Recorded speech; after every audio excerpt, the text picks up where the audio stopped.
Ladies and gentlemen, episode number 485, live.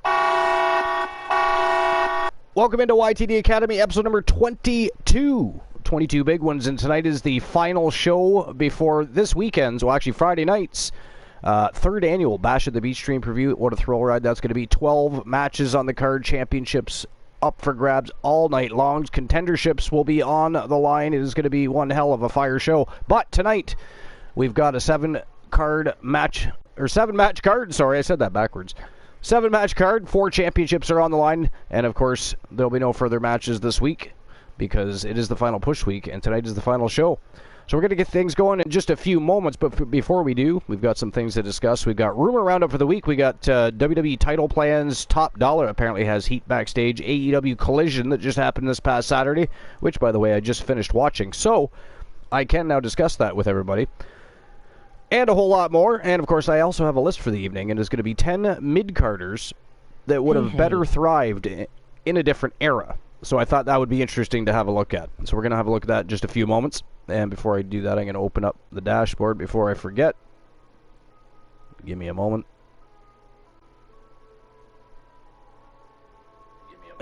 Whoa, I can hear myself. Ghastly. There we go. Okay, good to go there. Honeybee Wrestling. What's going on, Honeybee? What is new and exciting? Did I miss anything? Did you run a show today? Before I go any further.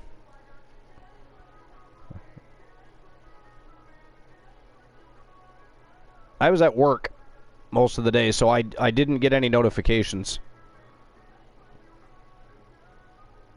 But curious. Especially now that She-Fiend's going to be running the grounds. All good, thanks. Just woke up. Oh, you just woke up? Nice. Did you run a show today?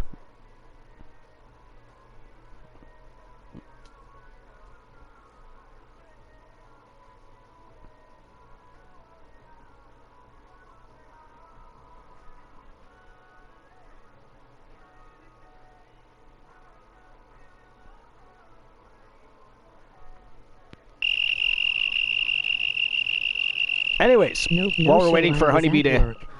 Nope, no show. Oh, you're at work all day yourself? Nice. Okay. Just want to make sure I didn't miss anything.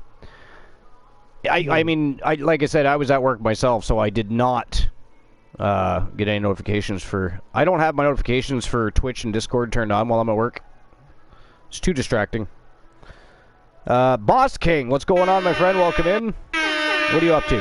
What's new and exciting? What's going on in Kingville? My last show was Saturday. Okay. Yeah, well, I saw that.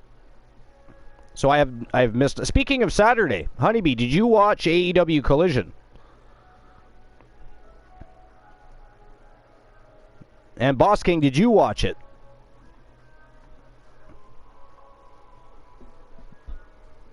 I actually did. I mean, I said I was going to. I did. And the only reason I decided I was going to is I was actually impressed with the last few weeks of AEW Dynamite. Here's the thing, though. I actually thought Collision was really well done. I thought it was a different feel. It had a different feel to it than Dynamite did. I actually thought I enjoyed it more than Dynamite. And I hope they keep those two shows separate. I'd like to see them... And don't do what WWE gets away with a lot of things because they're a machine, but... Don't do what they do with their draft and blur the lines and start crossing people over because they have belts and every other goddamn thing. Keep it completely separate because it was well presented. I mean, I thought the color scheme and the layout of the arena, I thought everything was really well done. And it was a well done show. Main event was fantastic. I mean, I'll be honest, I didn't care too much for Wardlow versus Luchasaurus. I like Wardlow, and I do like Luchasaurus.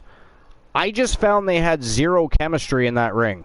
And Luchasaurus going for 10 choke slams. I mean, it wasn't 10. That was an exaggeration. But you know what I mean. It was like watching a Brock Lesnar squash match when he just gets in there, delivers 3 F5s, and then goes home. was what he was attempting to do. But, I mean, they made a match out of it. But I think Wardlow was the only one that looked good in that match, and he ended up losing the title to Luchasaurus, right? So, but, I mean, good for Luchasaurus, TNT champion. He's worked hard, you know, since going from NXT to AEW and kind of revamping himself, so to speak. And he's a beast. I mean, I could see him ending up back in WWE at some point. Just, I mean, he's a huge dude, and he can actually go in that ring. It just, again, with Wardlow, I found zero chemistry there. I didn't enjoy the match but the rest of the show was fantastic. I was surprisingly impressed by Collision. So if anybody hasn't seen Collision yet, do take the time to watch it. It was definitely worth the watch. Definitely worth the watch. It was better than Dynamite was the last couple weeks. And I actually enjoyed those shows. I thought, I mean, again, not the entire shows. AEW, well, Collision, they did a good job with Collision, but for some reason, Dynamite, up until now, what they did with Collision, I just find that they have one or two good matches and the rest is just filler. It's just there to put people on TV and try to continue to build their brand. But then you see Collision, it was well planned out. You know, again, everything was really good about Collision. I enjoyed it. And I thought it was a good twist. You know, CM Punk bringing that championship back into play. So now Collision has a world title. And he says he's going to carry that around until somebody beats him for it. So that's fun. That's immediately fun. That's compelling. And already better than anything they're doing on Dynamite right now. Which is weird when you think about it. The show was made just for him. Yo, Joe Link. What's going on, Joe Link?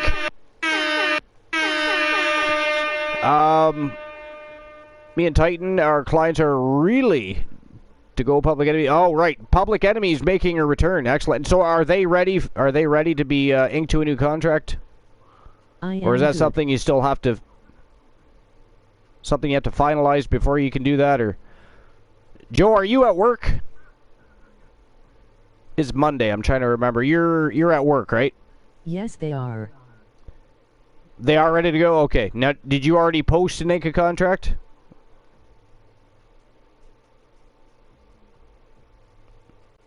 Because I can always grab them after the show quick. So that way they're ready. Now, I mean, to be fair, Boss King, yes, I am they're not. They won't be on the card for Bash at the Beach 3 because that card is already stacked, and Public Enemy is just returning. So, but we have another show Saturday evening. Oh, so, okay. Yeah, we have another show Saturday evening, so we can simply. We'll get them going we'll get them either going Saturday or we'll get them going in dark matches at YTD Academy first. We'll see how that plays out. I don't know yet. I'll have to see what happens because, I mean, Saturday will be our Fallout show, so it will also be hard to squeak them into that show. You know what I mean? So it might end up starting out YTD Academy dark match and then perhaps either YTD Academy Live or back next week, the following week's Genesis. Boss should be back next week. Nice. I haven't spoken to him now in, probably a week and a half, I guess. But he did say he was figuring things out and he was doing better. But at least as good as he could be doing after everything that transpired. I don't know who knows what, so I'm not going to say anything further. But he, of course, messaged me, so I know exactly what's going on. But anyway. Joe Link, tell me, what did you think of Collision? What did you think of Collision? Again, I was impressed. And I don't, because you know my opinion on AEW. Because up until maybe 6-7 weeks ago, I really liked it. AEW Dynamite just hasn't done it for me. I mean, they just throw as many people on a TV screen as they can. They have no real, I don't know, there's no path laid out for the show. There's no structure. There's no real substance of any kind. And I'm still trying to figure out, especially when they got somebody like MJF as champion, why are we still booking the TNT Championship better than the World Championship in AEW? I don't quite get that either. Now, hopefully CM Punk changes that over on Collision, right? I hope he changes that on Collision. But tell me I'm wrong. They booked the TNT title on Dynamite better than they booked the World title. I'm hoping CM Punk can change that over on Collision. Hell, they booked the TBS Championship better than the World title. So it's just weird for me personally. Appreciator, sure. Glenola! Welcome in, Glenola. And how dare you? We are not appreciating Archer. We do no such thing. We appreciate the community. They built the Archerverse. If you build it, they will come. If they do not come, you have no building. Because somebody overthrows you.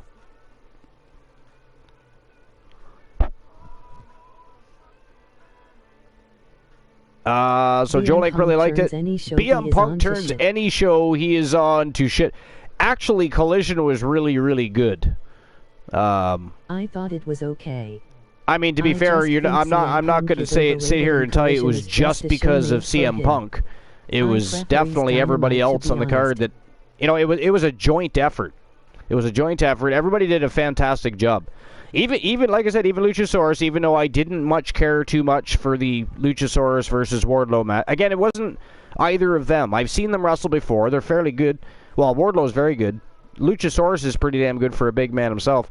But together, I just found zero chemistry. And for me, I would have kept the title on Wardlow and maybe had them have another match. Have something happen, like a disqualification or a count out. You know, have them have another match so they can maybe build some chemistry together or something. It was, I don't know. But, Honeybee says, I thought it was okay. I just think Punk is overrated. Yeah, well, he is overrated. It's just a show made, well, it is. It's made for him specifically so he doesn't have to be with people he can't get along with on Dynamite. That said, again, I thought it was better than Dynamite. So, if they can continue that course, might be fun to have Collision and Dynamite competing again. Maybe they'll have, instead of worrying about WWE so much, maybe they'll finally concentrate on their own goddamn product and start having, you know, they could eventually have pay-per-views where Dynamite goes against Collision, just like they do with Forbidden Door. They New Japan versus AEW Superstars. Same idea. Glenola says, flush BM Punk. Come on, Glenola. We know you secretly have a poster of CM Punk on the ceiling above your bed. You have action figures. Yo, Strife! What's going on, Strife? Welcome in. What's new and exciting, Strife? We're just talking about Collision and CM Punk. Of course, Glenola, being the big fan that he is, wants everybody to continue talking all night long about CM Punk. He has action figures, he has lunch boxes, he even has tidy whities with CM Punk's face on them. It's quite disgusting and ghastly, but it is Glenola.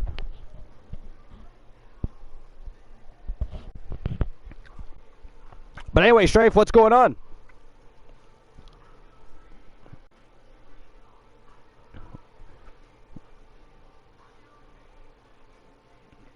Joe Link, were you say you liked it, but was there anything you would have changed about that show? Out of curiosity? Yourself, personally? I get how Glenola feels. I get how Glenola feels. Yeah, well, I mean, I agree. CM Punk is very overrated. He really, really, really is. And as big of a pop as he gets in Chicago, right? YouTube to why does one have to refresh YouTube to see or like? I don't know. That is weird. I know. It's like you can't run any other applications with the stupid YouTube app either. It just shuts off unless you're on PC or using the desktop site. It'll completely shut off on you while you jump over to something different. It's dumb. Like even Twitch did a better job with that part of it. I mean, what the hell? The other thing is it doesn't let me edit my goddamn stream info on the YouTube app like it does on the Twitch app. So that's annoying, first and foremost. But yeah. But anyways, Distinct Cone. What's going on, Distinct Cone? How are the Chili's doing? They must be excited because they're probably their school year is probably coming to an end, yeah? Meta has a one crowd pop.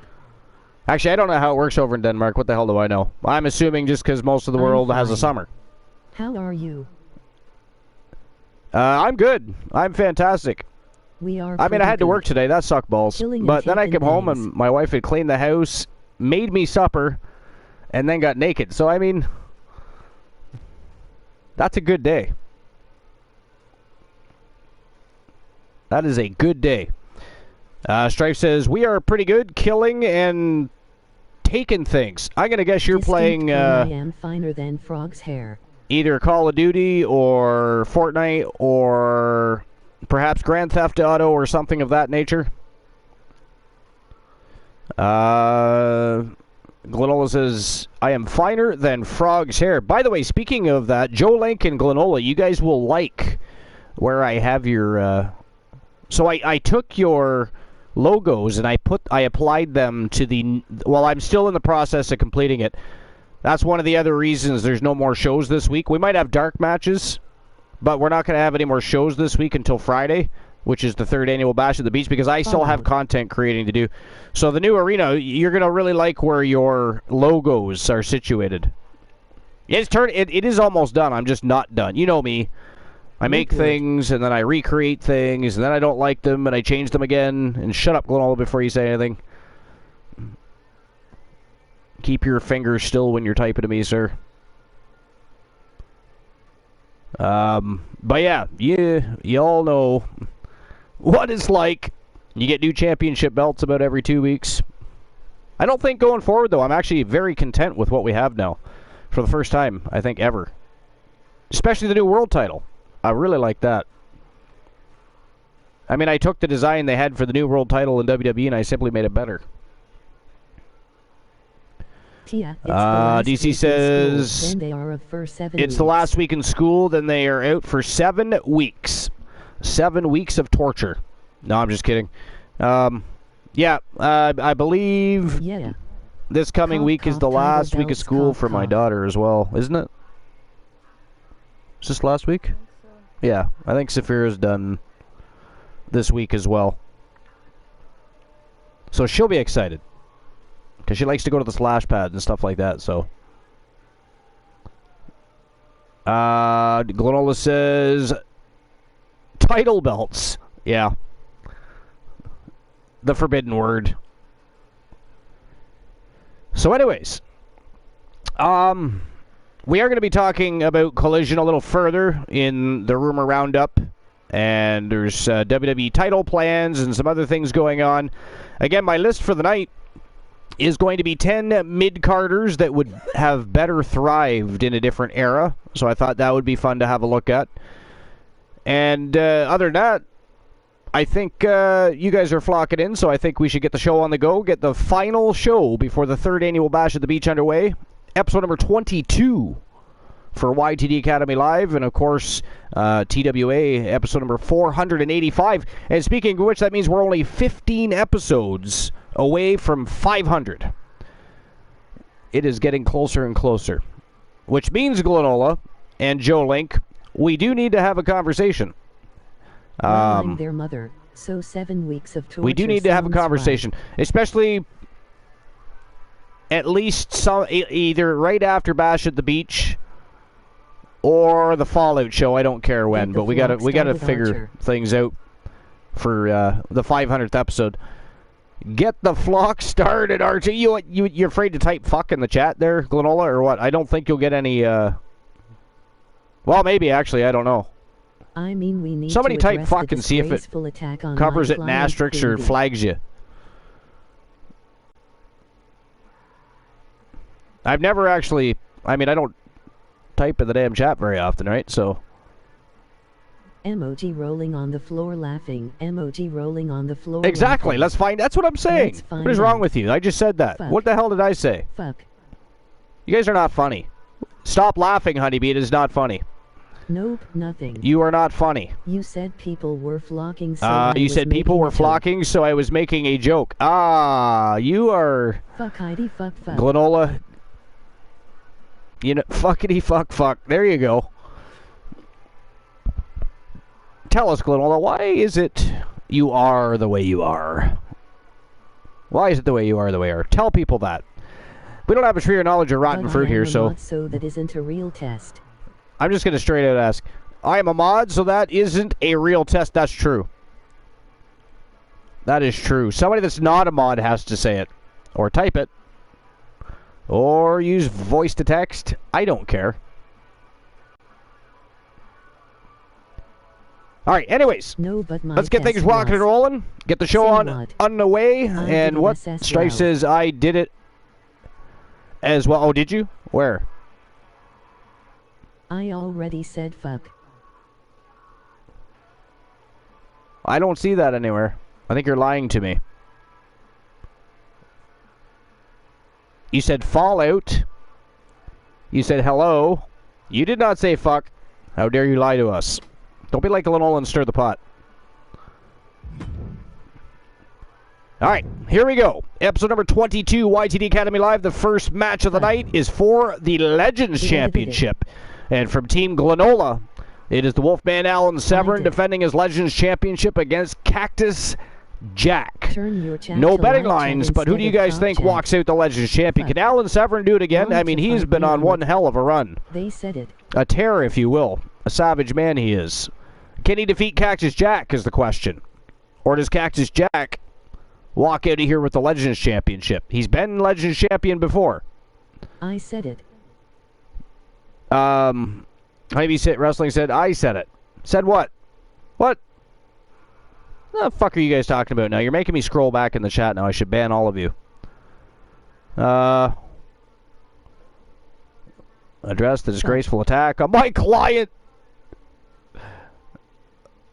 Why are people attacking your client? What did she do? Or he?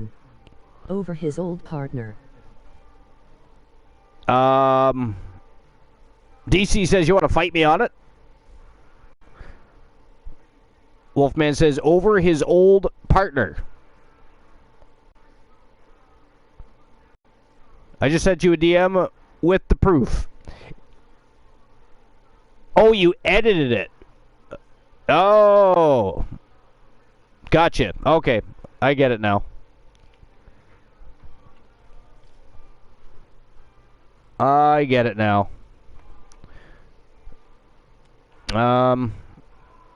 But I will check that message. Hold on.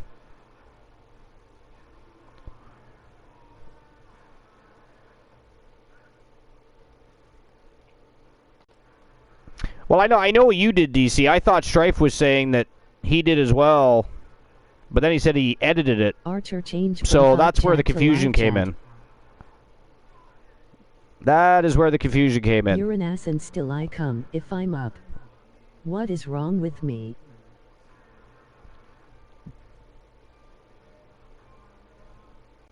There we go. All right. I'm on the live chat. Oh, I see. Yeah, it wasn't about not seeing it. It was because it was, you know. We said F twice, but you two edited it. Yeah. Yeah, I get that now. That's what I was trying to explain to Glenola. Queen Bee just didn't want a match against Queen Bee just didn't want a match against Amber Extreme, and then the blades went off, and Amber also took advantage. How dare she? I mean, you could blame Joe Link for that. It is Joe Link's client. Joe Link, explain yourself. Explain your client's actions, would you?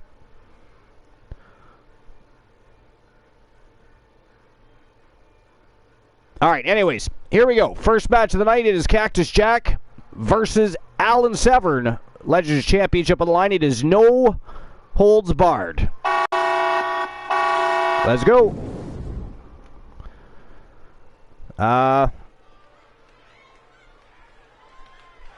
Joe Link is not answering you, Queen Bee. You should be offended. You should definitely be offended. You got a lot to catch up with the not a lot of catch up. Just a little. Hey, Glenola. Trying to sneak in, but I heard your chair. Haha. So there, no sneaking up on me tonight. She definitely wanted to do that. It was a valiant attempt. I did see what they posted, but it was after I switched over to live chat from Morse's top chat. Oh, when you switched over, I thought you were telling me to. I was like, wait a minute, I'm on the live chat. Well, double check, because it'll say, like at the top, it'll say live chat or it'll say top chat. No, it says live chat. Left body parts Okay. and rings. Because that's when he doesn't edit. This is a dude who's seen more blood in Yeah. his career. I have no Shows choice you but to use the everything. live chat because I'm on the stupid YouTube app. Your Cactus Jack's opponent. Oh, okay. Yeah. But yeah, because I had to. Although we do have- Cactus We do have a Jack laptop is here. I should probably start it up sometimes and use the YouTube desktop site on there. It might give me more options to do certain things. You know what I wish? You know what I wish I could do? I'll be honest. No offense to my daughter, but I would like to get rid of the. I would like to remove shorts from. The promos Well, where were they are. great. Archer, we're not talking about you removing your shorts. I already did that. Matter of fact, my wife is still wearing none. So there. Dick.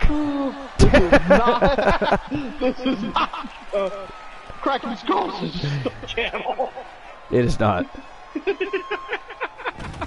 I mean, if it was Cracking Skulls channel, we'd be talking about dildos and vibrators and strap-ons and, you know, dominatrix and...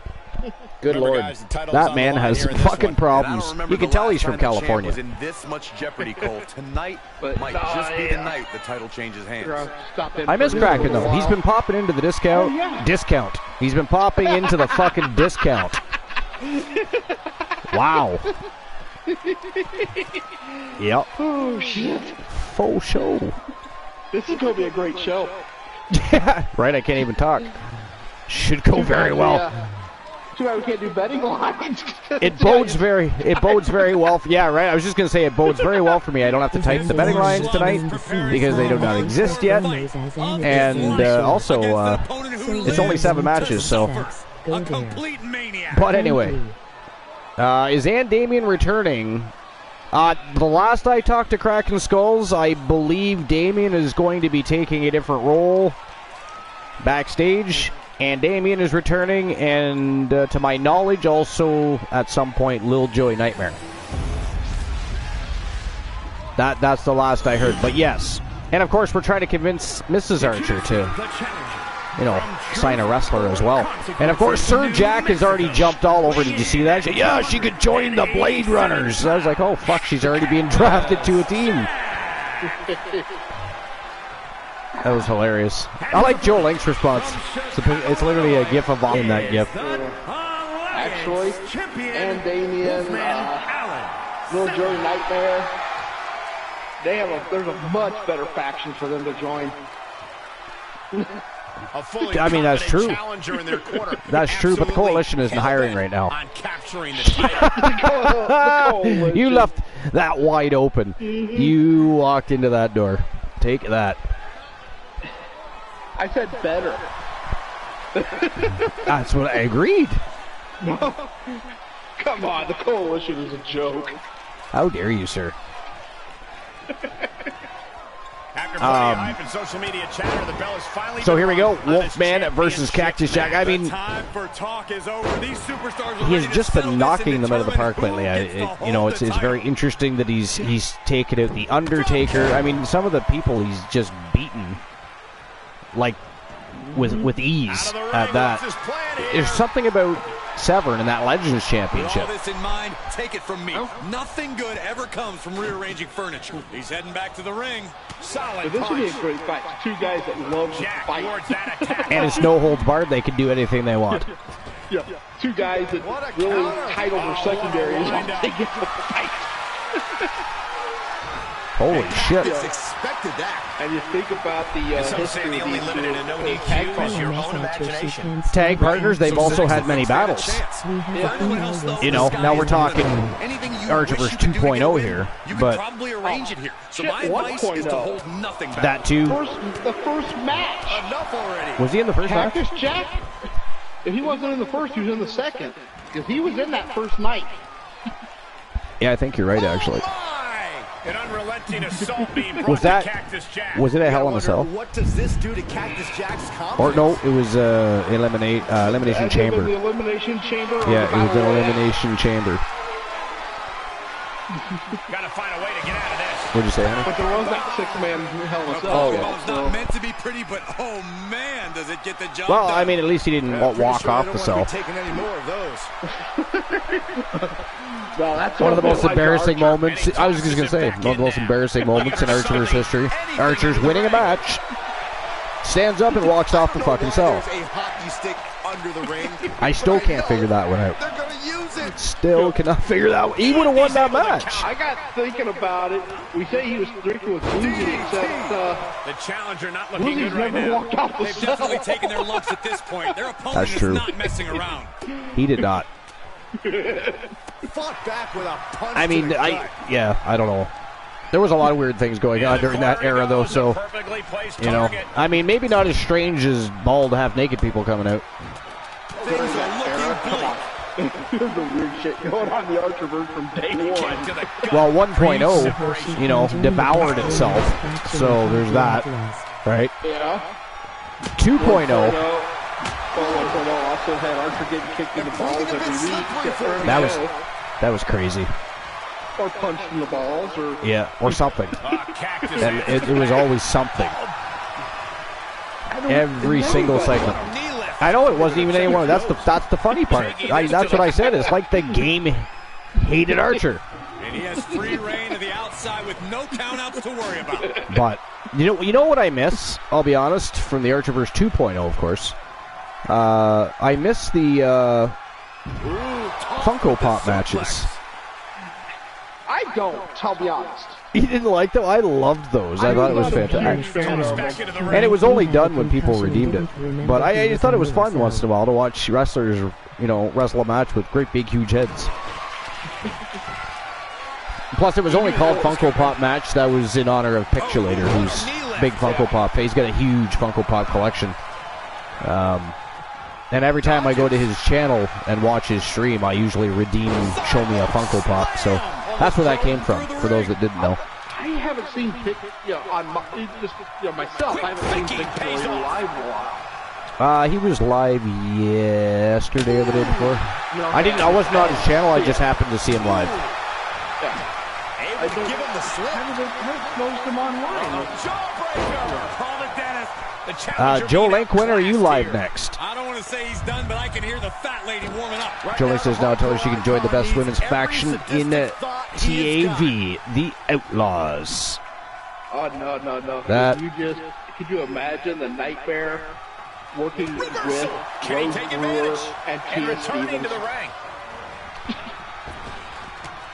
Strife says if it was Hell in a Cell match, he likely had a concussion and didn't remember he was on the cell.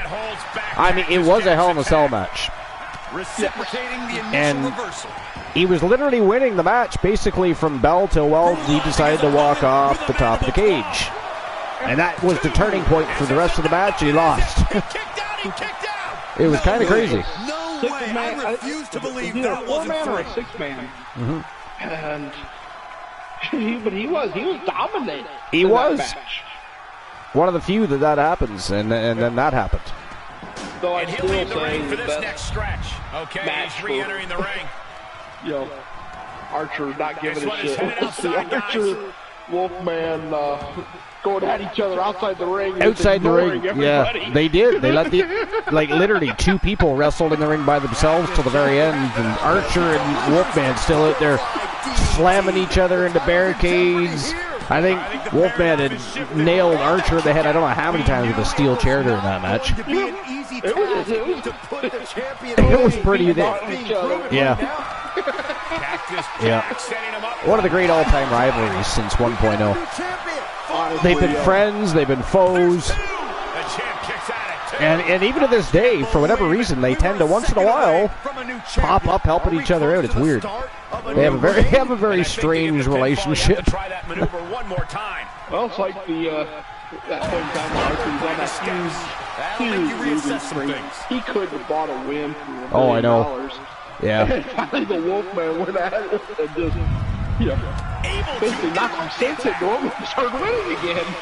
Did you see that evasion by Wolfman right there? He literally slid backwards, elbowed Cactus Jack in the gut, and took him out. Oh, that is it. That is all. Ladies and gentlemen, the winner of the match, and still Legends champion from Team Glenola, the Wolfman Alan Severn, still your champion. Man, he just will not give that thing up. You know who, you want to know, do you want to know who his next contender is, or would you just like to wait and find out? Sure. I don't care. So his next contender is actually Bruiser Brody. After him, it is Jerry Lawler. And after, and then after Jerry Lawler, it is Psycho Sid. That's your next. The third member of the Outlaws. Yeah, the third member of the Outlaws. So, but anyways, congratulations. I mean, Wolfman's whooping ass in the Legends division. I got to tell you, I mean, we've seen Jack Quad in action. We've seen Tony Stone. I'm trying to remember, did Archer fight for the Legends title? I think he attempted to beat Severn for it, did he not? And lost, right? Am I right about that? I don't remember off the top of my head, but I know we've had The Undertaker. There was Iron Sheik. Yep. And, Iron Sheik was his recent. That was the most recent. Was it Harley Race? Harley Race. Yeah, that's another opponent. Yeah, I mean, he's just been on a fucking tear, period. It's crazy what Wolfman is doing in the Legends division against these elite athletes. Next match of the night, it is a trip to the tag team division. This is a Tornado tag team, a steel cage matchup. I mean, why do they put Tornado in there? I mean, what are they going to do, tag in and out of a steel cage?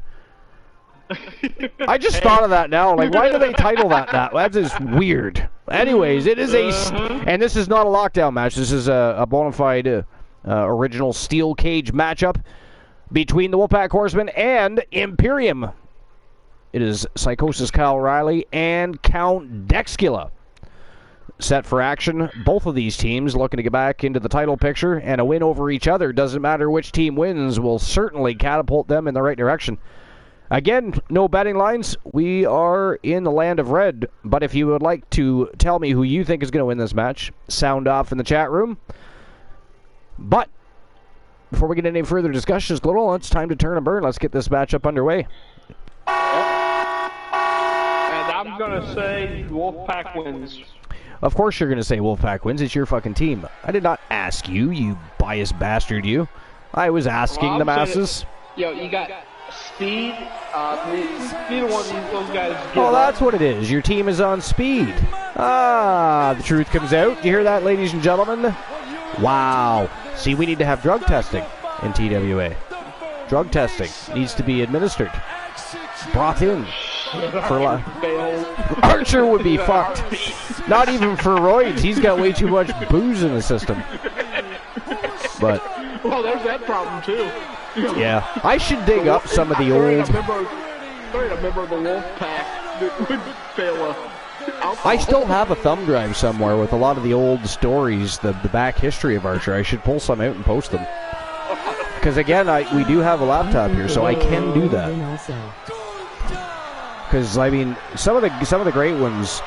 So when they were in what was called GOW Gods of Wrestling about a decade ago, a little over a decade ago, and we were on just different e-feds and competing with different people around the world. And just when you would submit your stories, and you'd still compete for championships, it just wasn't visual like we're doing now. But some of the best ones. So when Jason Ironman, well, his name in GOW was Iron Rhino, and their team their tag team was called the Showstoppers. Okay. And some of my favorite stories from that era.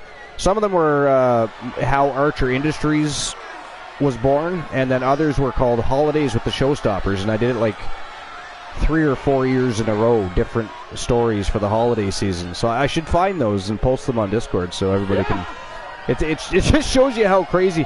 And then there's some other ones, like there's ones called Ground Charlie. So Archer, well, he's got a drinking habit and he likes to play with weapons, hence how he managed to get some idiot to sell him a weapons manufacturing company. The rest is history from that. But so there's episodes of that where Archer is literally decked out in camo and he's got face paint on. He's running around with bazookas and AR-15s, and he's going after Charlie. Well, Charlie ends up being a groundhog, and he believes that the groundhog is like basically stalking him and causing problems at Archer Estates, and he does so many different fucked up things. He ends up, there's an episode where he blows up Iron Rhino's truck. Yeah, so he actually told him to do it, but he didn't think he would. And Archer was like, okay. He got to test out a new bazooka. He blew up his truck with it. So there's a lot of fun stories, a lot of back history from Archer and Rhino, now known as Jason Ironman. There was even stories with Dave Demented. Everybody knows Dave Demented. He's been my buddy for fuck a long time, since the early 2000s. So we've been back and forth doing podcasting before podcasting was even a thing about eFeds. Same thing we're doing now, just, you know, again, a little bit different format. But we had a lot of good times. And I ran that eFed for about 5 years, which is, of course, what my children grew up reading and seeing, which is why Dustin, well, you guys know him as Exposed Gamer, but he and his younger brother convinced me to start doing it on Twitch. They're like, Dad, you should do that. You should take the stories and put them there. And that's, of course, how I decided to test the waters, and the rest is history. So it was, and it's been a blast, not to mention. So, but 15 episodes away from 500, I didn't think. You know, I was. Oh, I mean, we always said we'd be there, but we didn't. Did you really think 500 episodes? You know, so many promotions and feds open and close and disappear, and we're here 500 episodes, 4 eras later. Going into our 3rd annual Bash at the Beach, and then shortly thereafter will be the 3rd annual Halloween Havoc. And then, of course, the 2nd week of December, before the Christmas holidays, will be the Archiverse Slammiversary 3. Because, again, they're still the only 3 stream previews that have stood the test of time. However, I am thinking of reviving another one, and it will become the 2nd annual, because we've already had one. But I was thinking, in honor of the Wolfpack, since everybody's been so dominant lately, after Bash at the Beach, I'm thinking our next stream preview should be Slamboree 2. Yeah. Hosted by the Wolfpack. That's where I'll turn things over to the Wolfpack, and you guys can have your time in the limelight, time to shine. Give everybody a thrill ride of a card. Doesn't matter where or wouldn't be the first time. Look at the tournaments you've set up. And he's about to get one. I don't know if I missed it or not. Yo, Life! Match coming up with what's going on, Life? Gals versus Kyle Riley's sister. Roxanne Riley, yeah. That was a very, very good debut for Roxanne Riley, by the way. Did you watch her debut match? Yeah, that was a fantastic match. By the way, Life, what do you think of Roxanne Riley? I mean, we know Kyle's proud, but what does her manager think? What does the management team think? Are you impressed with Roxanne Riley? And by the way, if you guys think Mrs. Archer should have a wrestler signed to TWA, you guys still have to go to No Holds Barred and sound off in the chat. We've already got some people starting. Sir Jack is already trying to recruit her. Literally, Sir Jack has already got plans to recruit her. The fucking fiend. Wants her to join the Blade Runners. But yeah. Sound off on Discord. She, of course, has Discord as well, so she will see it. You can annoy her for a few hours. So much can happen in the and just keep it going off and off and off. There's a sound strategy in this one. Focus on a body part like a leg. It's going good just at work. Difficulty standing. Oh, Life asked how things were. Wow, it sounds a bit cruel coming from you. Okay, anyways, don't forget you can win in I think we're going to get to the dirt sheets in just a minute, but before I do that, I'm just going to quickly grab a beverage, I think. So I'll be a few moments. Glenn, if you got any news and information you want to sound off on while I'm gone. I don't know. So one of the, I don't know if you got any lists, but one of the lists I'm doing later is going to be 10 mid-carders that would have thrived better in a different era. I thought that'd be fun to look at. I think you covered something similar once before, but I mean, I like all the different perspectives from the different sites, and Well, except for Taco Boy sites, that shit. What? I don't know if he gets high. Like I figure he does shrooms and then starts typing shit. I haven't seen anything new from him. But there's No. that other one that's got his head up his ass too. Oh yeah, what was his name? Do you remember? We thought it was Taco Boy at first. 'Cause remember we even looked it up to make sure it wasn't the same person, but it was not. It was actually a different person that had the same mindset as Taco Boy. Except maybe a little worse for that one article. Remember that one article? The damage that a steel cage match does. We are seeing it right now. Yeah. Michael. Fortitude being tested with every step. Michael. Yeah, I can't remember his name, but I mean his perspectives and his mindset about pro wrestling in general. It's like, are you 5?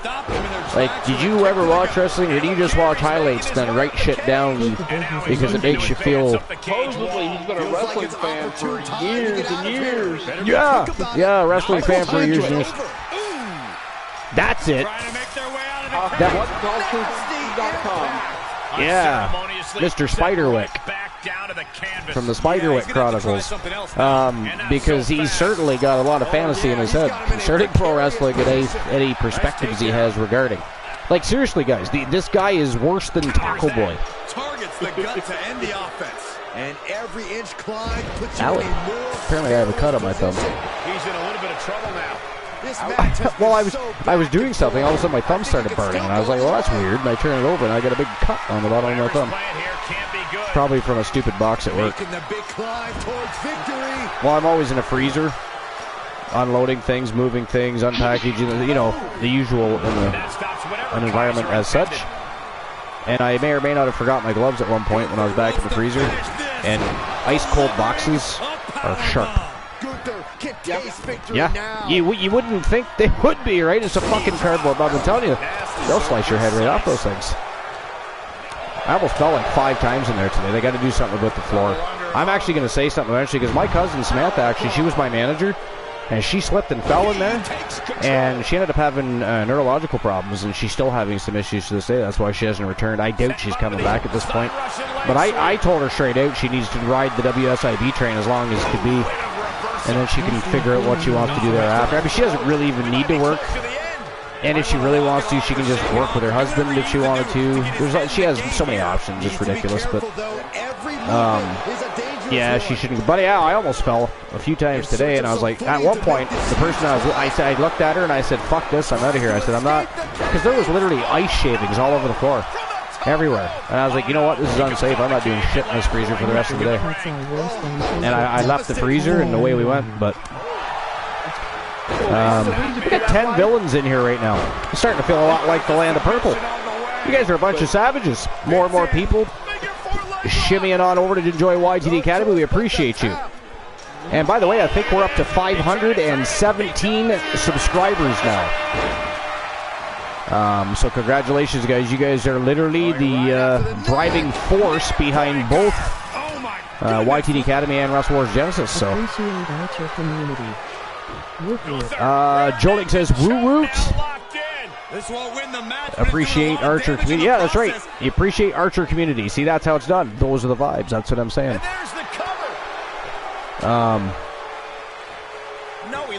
What the hell? I turn around and all I see is Kyle O'Reilly's ass. I'm like, what is even happening right now? He was, I think he was escaping from a submission. I'm not sure, but that was the weirdest thing I've turned around to thus far during this show. At least he was wearing pants. You know? There's that. Look at this, Kyle. Nobody's paying attention to Kyle O'Reilly, and he is on his way out. Oh, he's going to get caught. He got caught during the last second. Got jawed. He got jawed.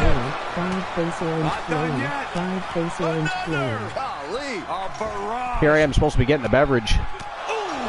And I got sucked into the match. I'm not even gonna lie. This is this is one of the better steel cage matches I've seen in a while. Like they're actually going to battle in the cage and not just climbing the cage the whole match. Like a bunch of wussies trying to escape from the bullies. And would you look at that? He could be be well on his way to escaping the steel Wait a minute. cage. What did I just see? Did anybody else just see Count Dracula get up on top of the cage and then climb back down for no reason? Please tell me you saw that too. Okay. Where's Froggy Bofflings? Is he here? Froggy, you in the house? What the fuck was that? I'm so confused at why he would do that. Oh, Kyle O'Reilly just ate some steel. Gunther just tossed him right off the top of the cage. And down he goes. Gunther's. Oh, here comes Count Dracula. He just has to swing that leg over. He's got to make sure Gunther doesn't get over because he could have been over and decided to climb back off the wall for whatever reason. In search of some footing to make inquiring minds must know. I really want to know what happened there. Look at this, both members of Imperium trying to escape the cage here. Who are they going to go after first? Be careful, though. Every movement is a dangerous one. Gunther got caught. And now the climb down could be more petrifying than the climb up. Gunther got caught. Oh, strong impact. So in some way, Cutting him off before they can get too far. the first person out of the ring or out of the cage, Yeah. Too time to get out of here. Better be quick because about then it. you got the partner has 2-on-1. He can get laid out, and the other two just climb out. Could not have felt good. And victory looking more and more likely for him now in this steel cage match. Looks like he's having trouble getting that other leg over. Kyle O'Reilly and Swinging neck breaker. And that definitely made solid impact. he is bleeding all over the place. I think he's eaten the cage one too many times. Loving blow to the chest. Heading up and maybe heading out. Face first into But the cage. Ludwig Kaiser Fortitude being tested with every step. has looked good in this match, I'll be honest. I think he's looked better than Gunther. And Gunther is a former Genesis television champion, by the way. Trapped in the corner. Could Ludwig Kaiser become the next member of Imperium, maybe, to chase gold?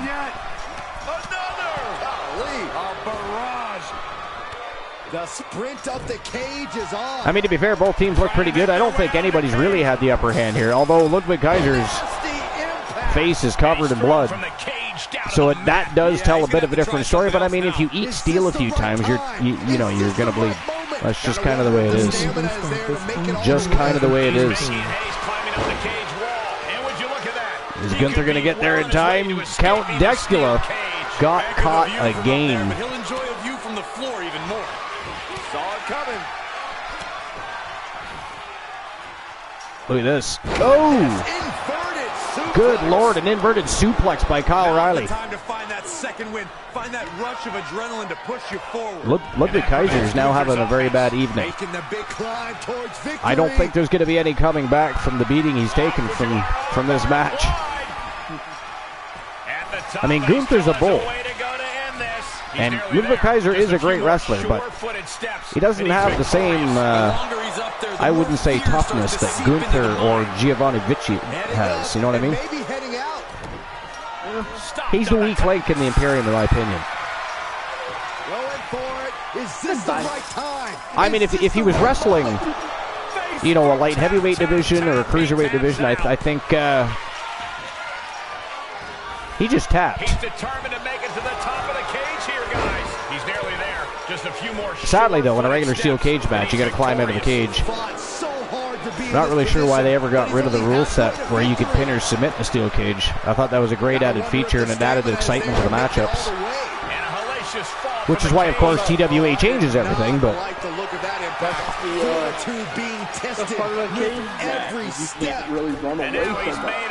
exactly. And as he continues to climb the side of the cage, you have to think his you can either confidence pin, is starting submit, to glue build. at the door, or over the top of the... Yeah, I mean, the door just ends up getting used as a weapon anyway. How many people have we watched get their face slammed against that door? Yeah, he's gonna have to try something else now. Although the best part was when Kane ripped the door off the cage. Yeah. Back when the cell had a door. And victory looking more and more likely for that was the very first cell, right? Cell design, yeah. Because I'm pretty sure they abandoned that door pretty quickly thereafter. Here he goes. Are you sure it was a Hell in a Cell or was it a steel cage match? No, Hell in a Cell. It was, okay. Versus The Undertaker. Yeah, that's right. Steel cage match. Wow. I look down. Now let's get a look at some of the high points. Wolfpack Horseman won it. I missed the very ending there. Told ya. All right. Well, ladies and gentlemen, the winner of the match from Team Life is Great and Team Froggy Mothlegs, it is Count Dexcula and Psychosis. Kyle Riley, the Wolfpack Horsemen, your victors. Joe Lake told you. I told you. The Stick Cone told you. Here are your winners. I mean, I didn't really even choose anybody, sir. I asked what everybody else thought. I did, you know. How dare you? I didn't make any prediction. Maybe for the next match. You talk shit because I voted. I said the Wolfpack is going to win it. Why? Because that's a biased opinion, sir. How dare you? Only because it's your own team. X climbed out at the same time. All right. When do I vote just because it's my team? Come on. How many times have I voted against the Wolfpack? Yeah, just so you can earn Archiverse bucks, you fiend. Because you've literally pulled a boss Apollo. You're like, oh, the Wolfpack's going to win. And then at the end of the match, we find out you bet against your own fucking team to win. But you have lost doing that too, though. Oh, I have. Yeah. But normally when I place the actual bet on there, it's because, well, it looks like nobody's going to bet. I'm going to make sure there's a payout for those that, you know. Fair. So I'll put Fair a enough. few bucks on, you know, so that there's a guaranteed a payout. All right, here we go. Next match of the evening. Again, a trip to the tag team division. This is a table tag match between the Weapons of Mass Destruction's Fat Lad Mitchell Vaughn from Team Dogface and, of course, Mnemonics from Team Techno-Oz. And they're taking on the Creed brothers, Brutus and Julius. In my opinion, still the dark horses of now. I mean, I used to say the dark horses of YTD Academy Live because they snuck into nowhere and won the tag titles. But then they went and did it on Wrestle Wars Genesis. Opportunity given, they knocked that bitch down and stole the titles. I say they're the dark horses of both brands now, in my opinion. But that said, what do you guys think? Weapons of Mass Destruction or the Creed brothers? Glenola, what do you think? I mean, it's a bit of a tough one. For me, I mean, originally it wouldn't have been, but after what the Creed brothers have accomplished is the part I'm having trouble with. I hate to do this, but I have to go with the Weapons of Mass Destruction. You hate to do it, but you're going to go with Weapons of Mass. I'm sure Dogface and Team Techno-Oz would appreciate your well, reluctant... there is a bit of a rivalry there. I guess. You know, though it's usually, I want to say it's usually Soul Embers causing the issues, but... Yeah, well, and as of late, I mean, let's face it, the Wolfpack Horsemen have had a lot worse issues with Team Deadrek and Team Shadows. Yeah. You know, Drek and Tony Stone have been on a tear themselves. I mean, look how many times they won the tag titles. I felt bad for them at one time because they finally won the tag titles. Somebody vacated the tag titles. Then they won the tag titles back. Then somebody vacated them again. Then they won them back. And then they got beat because they were challenged in the same night. And it's like... Don't get me wrong. I thought it was funny. Actually, they did too. That's the best thing about the Archiverse community, right? No, everybody... We have such a good time. Nobody really cares about wins and losses. We just want good shows, good quality content, and we make sure that happens. But yeah, so they thought and if we could, if they get to watch somebody get completely screwed out of their title, yeah, exactly. You know. Like we need to fact check. We need to go jump into Discord real quick and find out how many times both YTD Academy, WCW, because they still had WCW title wins too, don't forget. Those records still exist, folks, because WCW Super Brawl will be making a return. It will be making a return. I'm thinking as early as August. As early as August.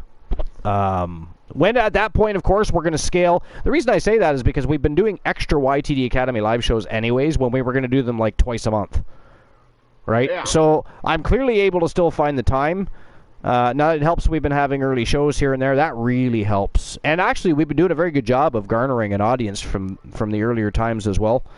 So that's really helpful for our community because we've been picking up people from the earlier shows. We're picking up our regular audience still.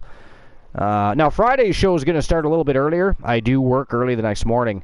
So I'm going to start Bash at the Beach 3, I think around 9:30 p.m. Eastern Standard Time. And that way, if it goes a little bit lengthier than I would like, which you know how stream previews go, people are amped up, jacked up, and ready to rock and roll, and they are fucking villains during stream previews, especially you, Mr. Join the Broadcast, and ban me for my matches.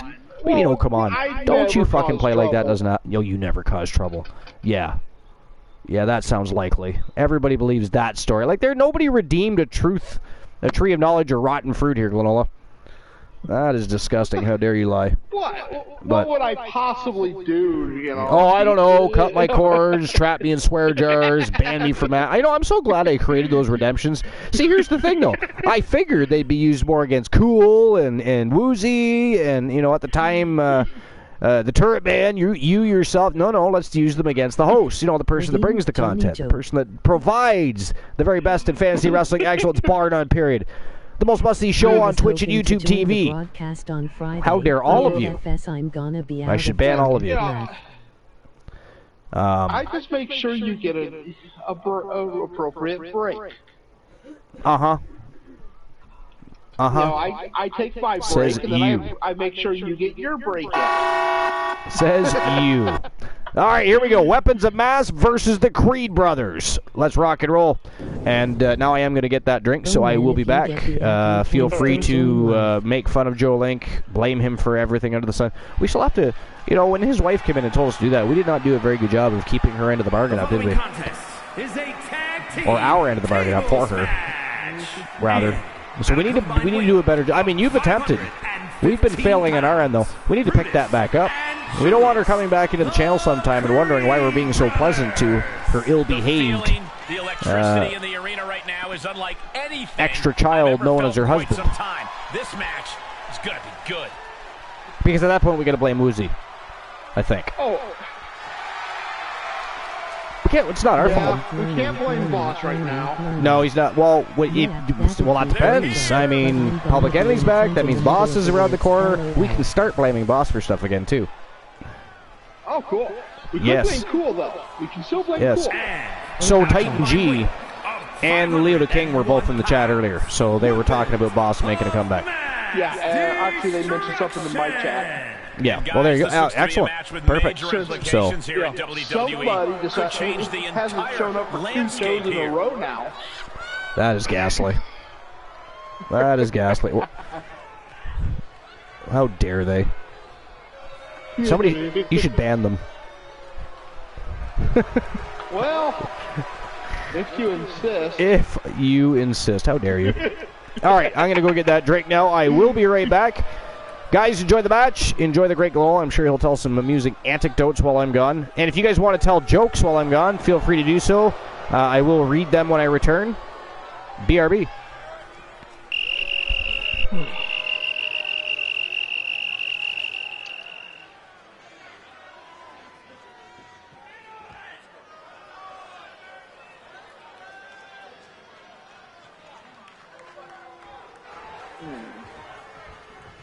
The WWE Universe loves their "We Want Tables" chants. Finally, their wish is these superstars' command. Oh, absolutely, Michael, because the only way to win this match requires tables. Putting your competition through a table, to be more exact. Yeah, but as we're about to see, Saxon, that's a lot easier said than done. A series of hammer fists raining down.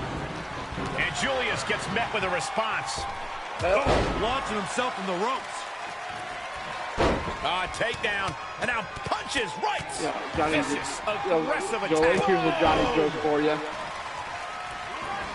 Dodges the attack just a smidge quicker. The lesson on that.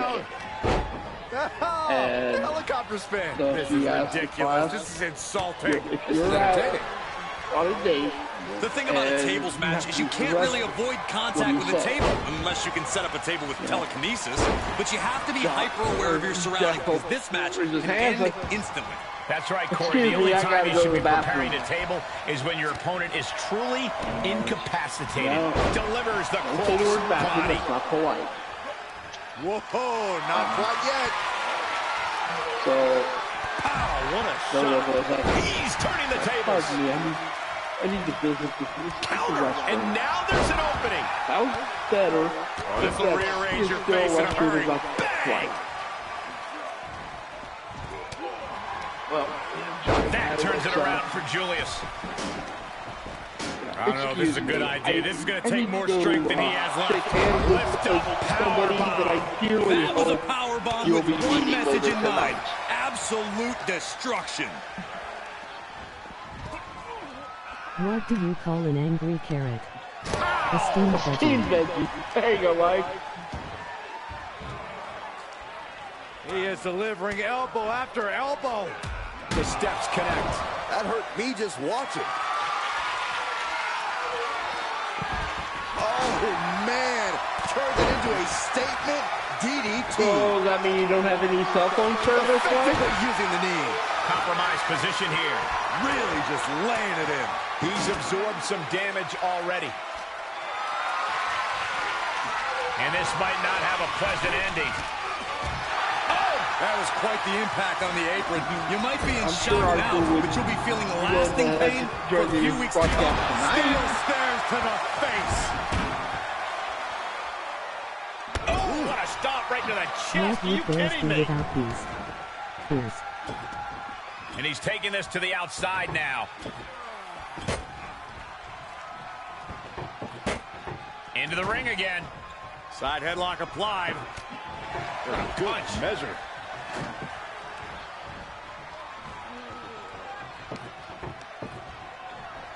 Oh, shot right to the kidney. And again. Great way to wear down your opponent. He's got a plan for that table, and it does not involve a dinner party.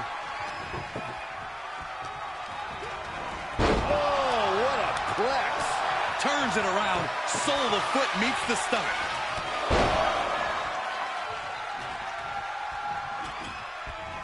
He's doing some dangerous redecorating. I think the table really ties it all together. Yeah. I'll still try this to one make might the be shot, headed but ringside. I know I'm not having such a He climbs into the ring. Don't do it. Somersault plancha to the floor. That is tossing your own body around without a care, taking no account for their own well-being. And now a series of stomps and kicks. Oh! He leaves the ring, and there's no countouts in this one. No clue what he hopes to find down there. And he's going with the great equalizer here, the steel chair. What's coming next? Back suplex. Ooh. Very nice. Setting up. Nice suplex. Vertical suplex. Enabled to counter. He's outside the ring now. Hope he's got a plan. And that DDT was well delivered. He's on his heels a bit now. So far, this tables match has been just as brutal as we anticipated. Tremendous pressure on the head and neck. Ooh, the forearm connects.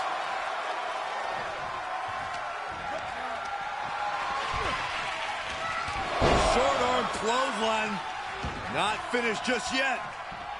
Oh, There's number two. Put the For the third time being champ. Ooh, avoided the attack with an nasty Neutered chop block. male, missing one eye, one ear, has 3 legs, Back in the ring now. and constantly having a Keeps continence him at problem. bay.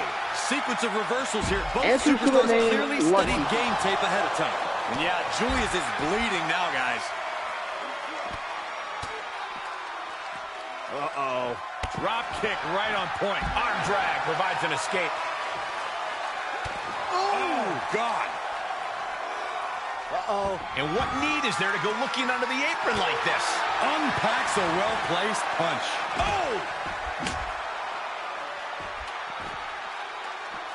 Kendo stick impact. Gets put into the barricade. Kidney first into the barricade. Hoisted up on their What do you call a ticket desperado answer pork chop? Ooh. I can't begin to imagine what he's got planned here, guys. Maybe it's a yard sale. He's absorbing some tough hits now. They have tried their hardest to avoid damage, but I think the table might be coming into play sooner rather than later.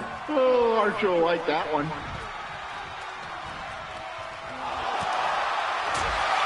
This is dangerous here. Oh, wow. Rendered unconscious. The official has to call it. Introducing the table to a match always delivers in this business. Take a look. Here are your winners, Brutus and Julius, the Creed Brothers. What a tremendous win in this tables match. One of the best table matches I've ever seen. Tag team excellence in its purest form. You simply love to see it. And I hope we see these guys tagging again real soon. I have returned, and good God, the Creed Brothers pulled it off, I see. Holy crap. The winners of the match, the Creed Brothers, Brutus and Julius Creed. That's crazy. And you got, who did you pick? I went for the weapons.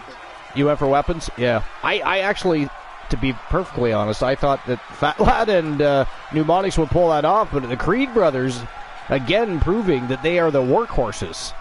They are the dark horses of both YTD Academy and Wrestle Wars Genesis. That is crazy. They just continue to impress. That is nuts. I don't know. We got jokes going on.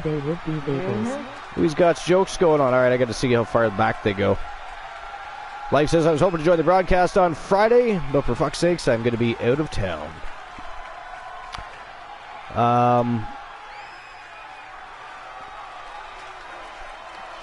What do you call an angry carrot? A steamed veggie. All right, we'll give that a pass. What would bears be without bees? Oh my God. The answer is... Come on, that was good. That was ghastly. The answer is ears. Ears. That's as bad as what's lighter than blue. Light blue. All right.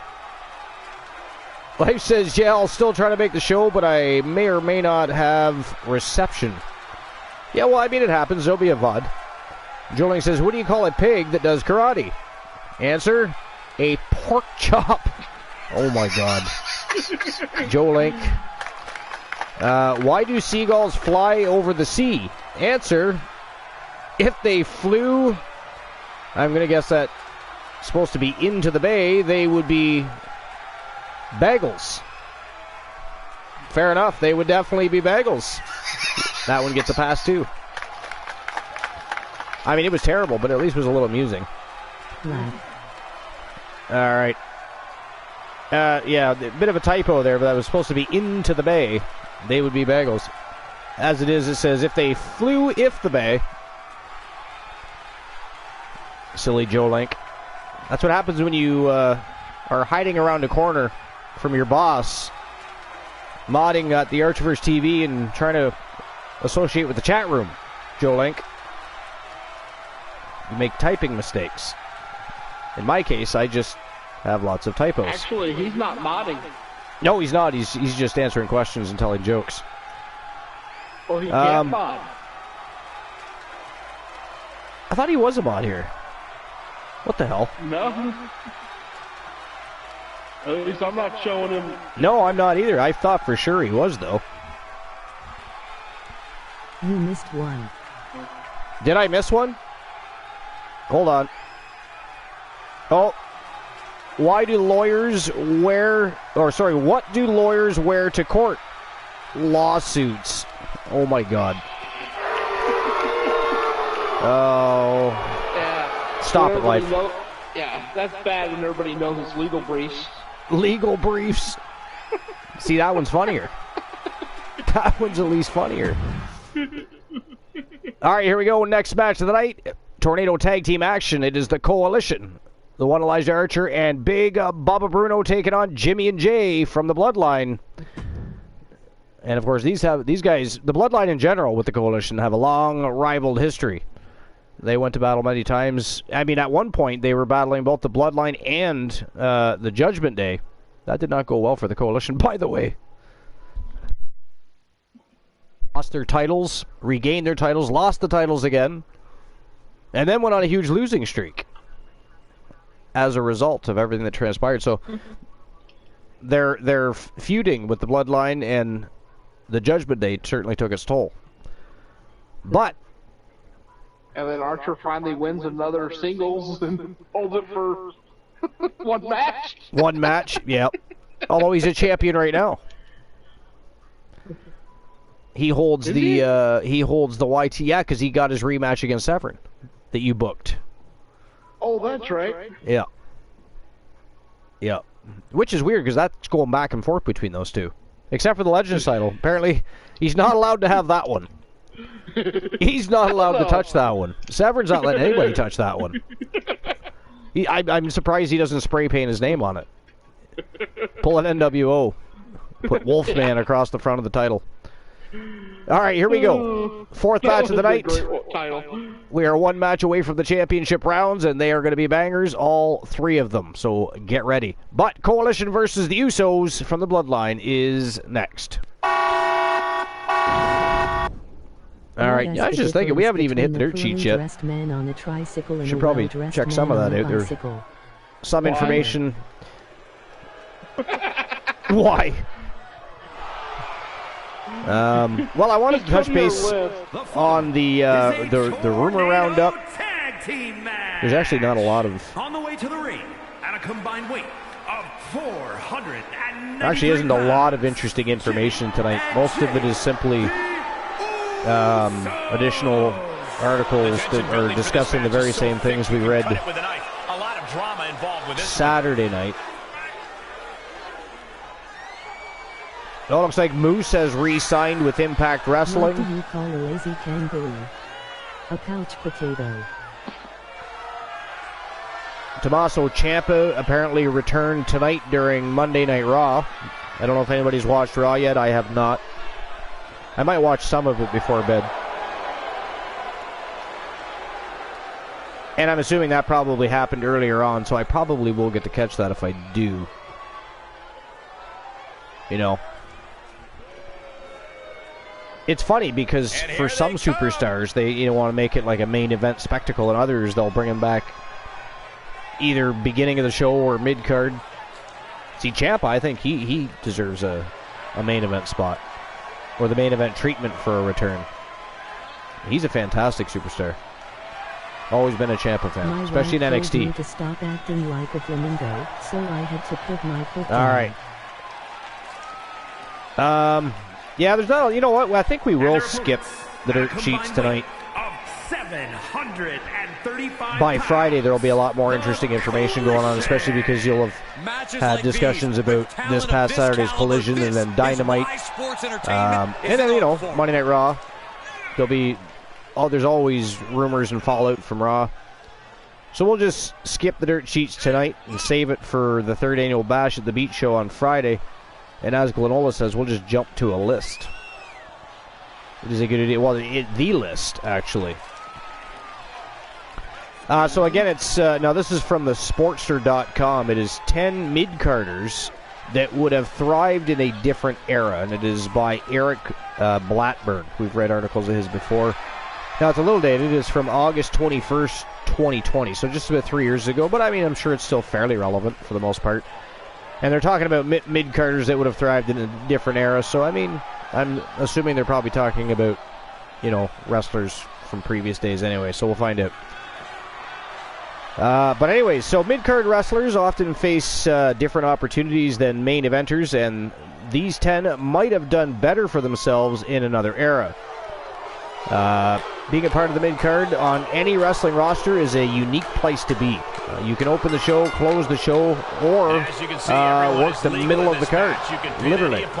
Basically, you're an all-around hand that can do whatever the promotion asks you to do. Sometimes those very good hands can transcend to the top of the card. Sometimes they don't, but wrestling fans know that these are 10 mid-carders who would have thrived much better in a different era.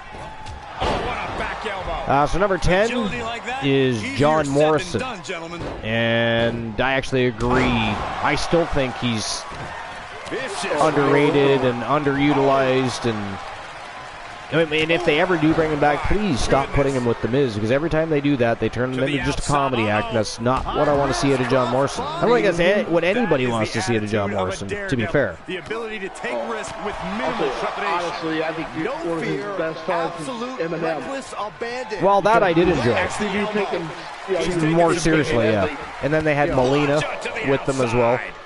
She was a good addition as a manager. But anyways, it says the Shaman of Sexy made a huge name for himself in the WWE during his first run, capturing the IC and tag titles. And that's, of course, the tag titles that, when they were with Eminem. So when it was clear that he had a ceiling on him, he headed off to the Indies and did win world titles, but he returned to the company late in 2019 and was immediately replaced back where he first started in a tag team with The Miz. However, John Morrison should have been and could still be a top star in this era. And I completely agree with that, and that's what I'm saying. Bring him back.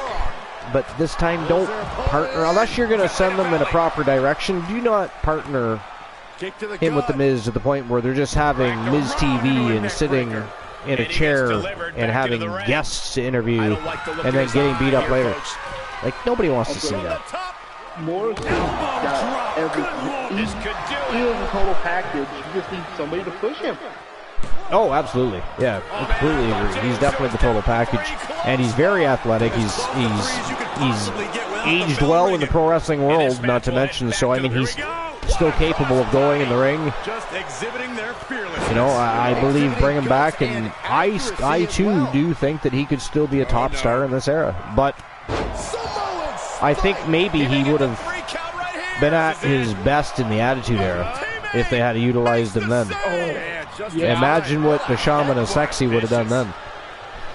And actually, I mean, going to that area, there's so many teams to do it. He would have fit in well with DX. Oh, absolutely. He probably might have even been a member. Yeah, that's what I'm saying. He would have fit in well there. Yeah.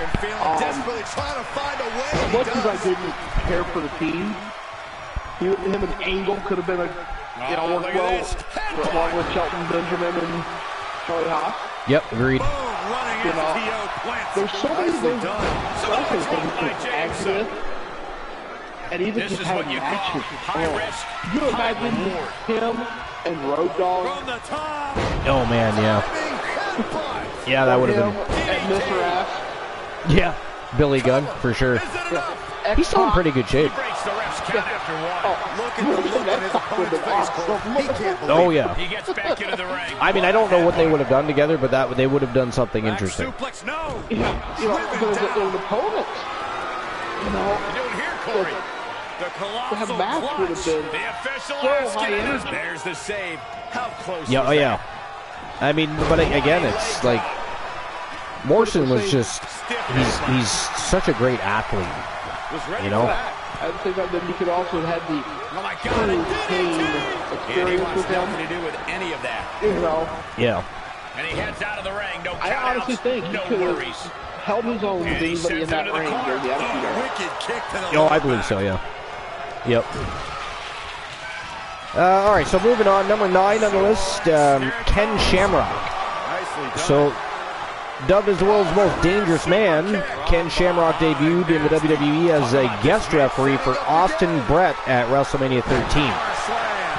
From there, the UFC fighter tore apart anyone in his path and seemingly was on track to rule the wrestling roost. Gets inside the ring. Several behind-the-scenes guys like Bruce Pritchard and Jim Ross have said as much at various points on their podcast. Bret Hart was willing to do the favors for Shamrock at the Raw after Survivor Series in 1997, but Kenny wasn't ready at that point. He also wanted to still fight for MMA, leaving the WWE glory that fans still think he deserved never came. And then, of course, from there, after he went to Impact Wrestling and other such promotions too, right? So, I mean, yeah, I don't know why he never came back. I'm not sure. I mean, at some point, he just got too old, I think, to be honest. Probably. I mean, he was already, I'll be honest, when he was on WWE, he was starting to push the age, to win. Yeah, he would have been in his 40s, would he not have? He absolutely did Jarrett Lamb. I'm thinking. He steps foot in the ring again. Oh, man. But yeah, I'll think Shamrock was. He's looking for yet another. Oh yeah. Yep. He is a technical wrestler, submission wrestler. Yeah, he's a submission specialist. Yeah.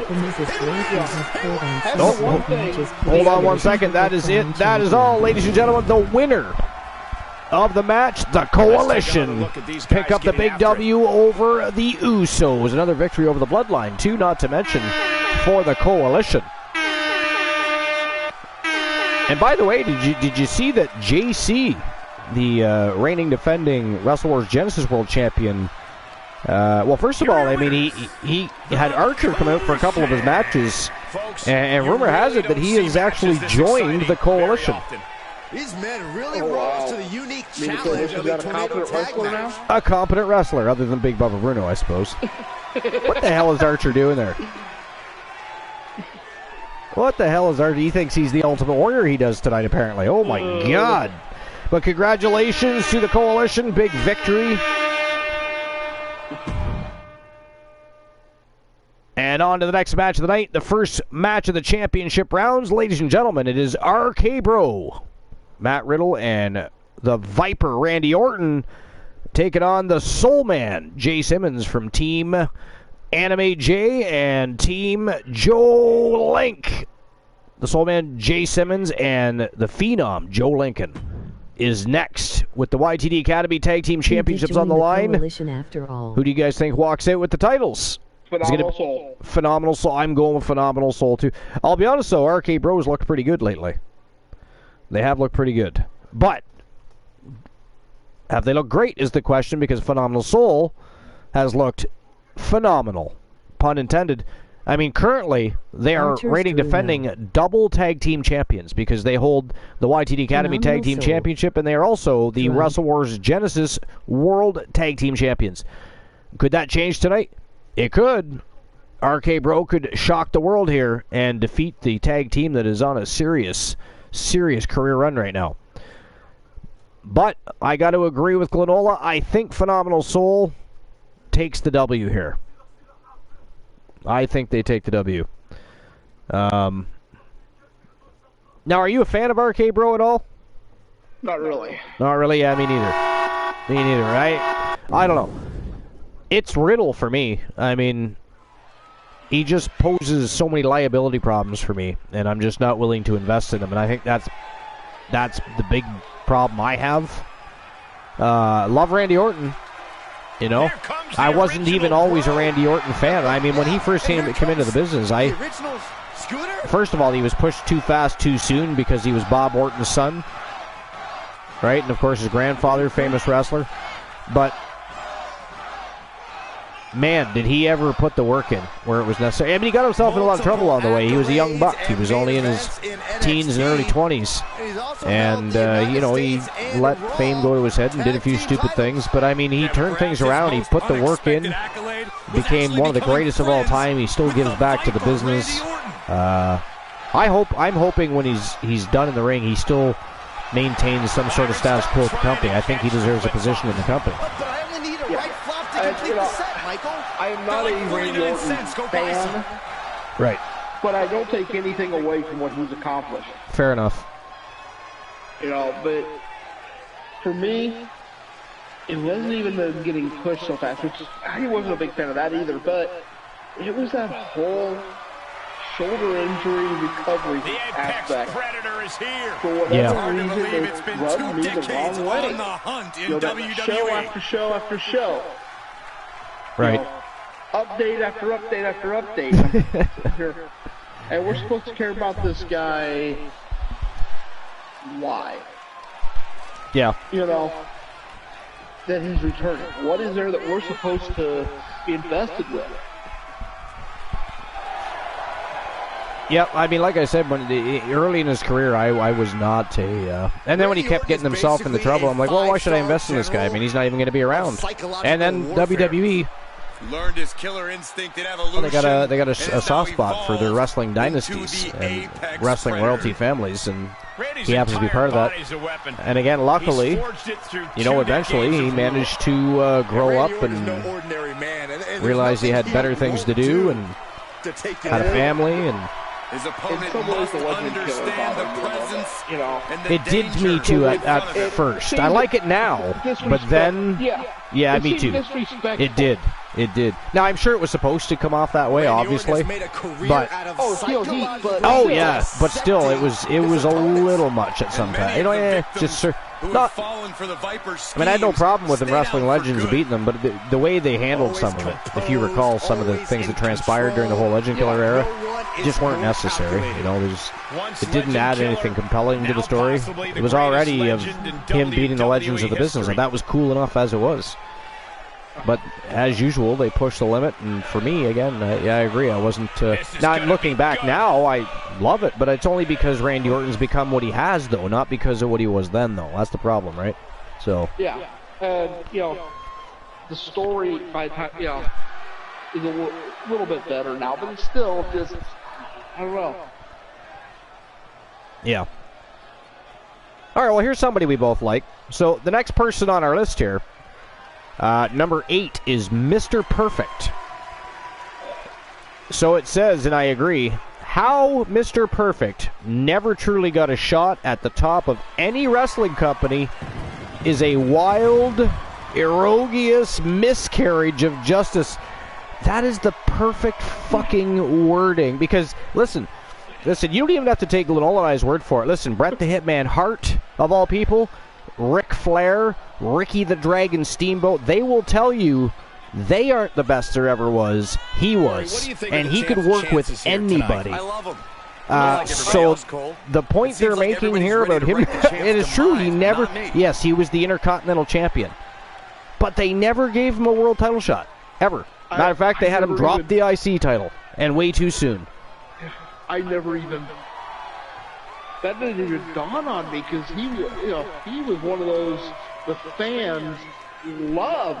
Even as a heel, he was one of the very first heels I remember. Until eventually Rick Rude, because eventually at the beginning it was booze, but eventually it was a combination of both because you just loved what he did. Rick Rude was fucking gold in there.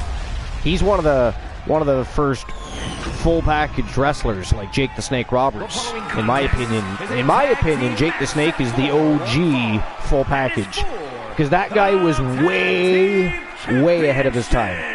Way ahead of his time. How he told stories and the way he transitioned move in the ring. He didn't have to do anything too flashy because he did it so calculative.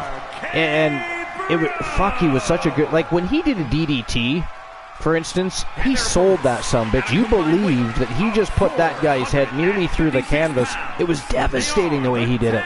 And he just whether it was a kick to the gut or an overhand right to the head in the corner, it looked legit. He was so good. But unfortunately, Jake the Snake Roberts' problem was he had demons he couldn't control, therefore he was too much of a liability to put a top prize on. Which is very unfortunate, because as much of a legend as Jake the Snake Roberts is, he could have been even bigger, because, man. And Mr. Perfect, in a lot of ways, was the same way. Exactly. He did. He did. A lot of people don't know about that, right? Actually, you know what? Look that up.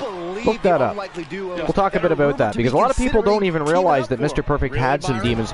There were, of course, when he passed, it was from heart failure, I believe. But there were things that led to that. Mr. Perfect had some, he had some demons of his own that just wasn't as out. He wasn't doing stupid shit. Was the difference, right? He wasn't getting caught doing dumb shit. He wasn't breaking the law. He wasn't getting into. Well, actually, he did get into fistfights and bars, but. This could be an opportunity. But it wasn't like, unfortunately, Jake was a little more public. Oh yeah. For sure. Matter of fact, there was a lot of Jake the Snake and young Randy Orton, I think. And of course, he was a big Jake the Snake and big DDP and Jake the Snake. He was big fans of. So, and you can tell from how he wrestles, how he, even the DDT Randy Orton does. Randy has that too, where he sells that. He does. He's dropping you into that. He's giving you below the mat. Yeah, exactly. So this continues, you will seldom find a performer or a fan who doesn't think otherwise. his timing, thought wasn't as perfect as he was. He came to WWE in the Hulkamania era and had a brief retirement before heading to WCW, but in between those years, smaller guys like himself rose to prominence, and there's no reason Mr. Perfect couldn't have been the top guy too, and he wasn't that small. What are they even talking about? He was not that small. He was well-built man, and I mean, you don't see anybody 6'3", 260. Right? 6'3", 260. That's a small guy. Like, now, to be fair, in the Hulkamania era, that likely was smaller. You know what I mean? Oh, yeah. Everybody was like fucking 6'5", 6'6", 7 foot. I mean, there was a lot of big-ass guys. Even Hillbilly Jim was about 6'6", 6'7". It's effective. You know what I mean? I mean, there were some big dudes. Yokozuna was about 6'5". You know, Andre the Giant. All those guys. Like, Kane. I mean, shit. Scott Hall even is a big... Well, I mean, actually, for those that don't know, if you remember Razor Ramon, when he first came into WWF at the time, and before he was put on television, and when he was in the beginning, he was jacked as fuck. More like, he was already jacked. Like, he was always in good shape, but he was huge. Scott Hall was a big guy. You'll have to look that up for yourself if you haven't already. To create some separation. And I mean, created separation by never coming out. It's surprising how big he is. Who's this? Or was. Scott. Yeah, I think he was like probably 6'7", 6'6", something like that. I don't know. I didn't realize it until I saw him on a different promotion, and he wasn't as Scott Hall at the time. Yep. Was it WCW or? No, this is before that. Oh, so it was probably AWA or NWA. Something like those. Yeah. GWA. Could have been that too, yeah. Yep. Let's see. 6'7". Run out of ringside and back 6'7", yeah. So, I mean, he was a big dude, yeah.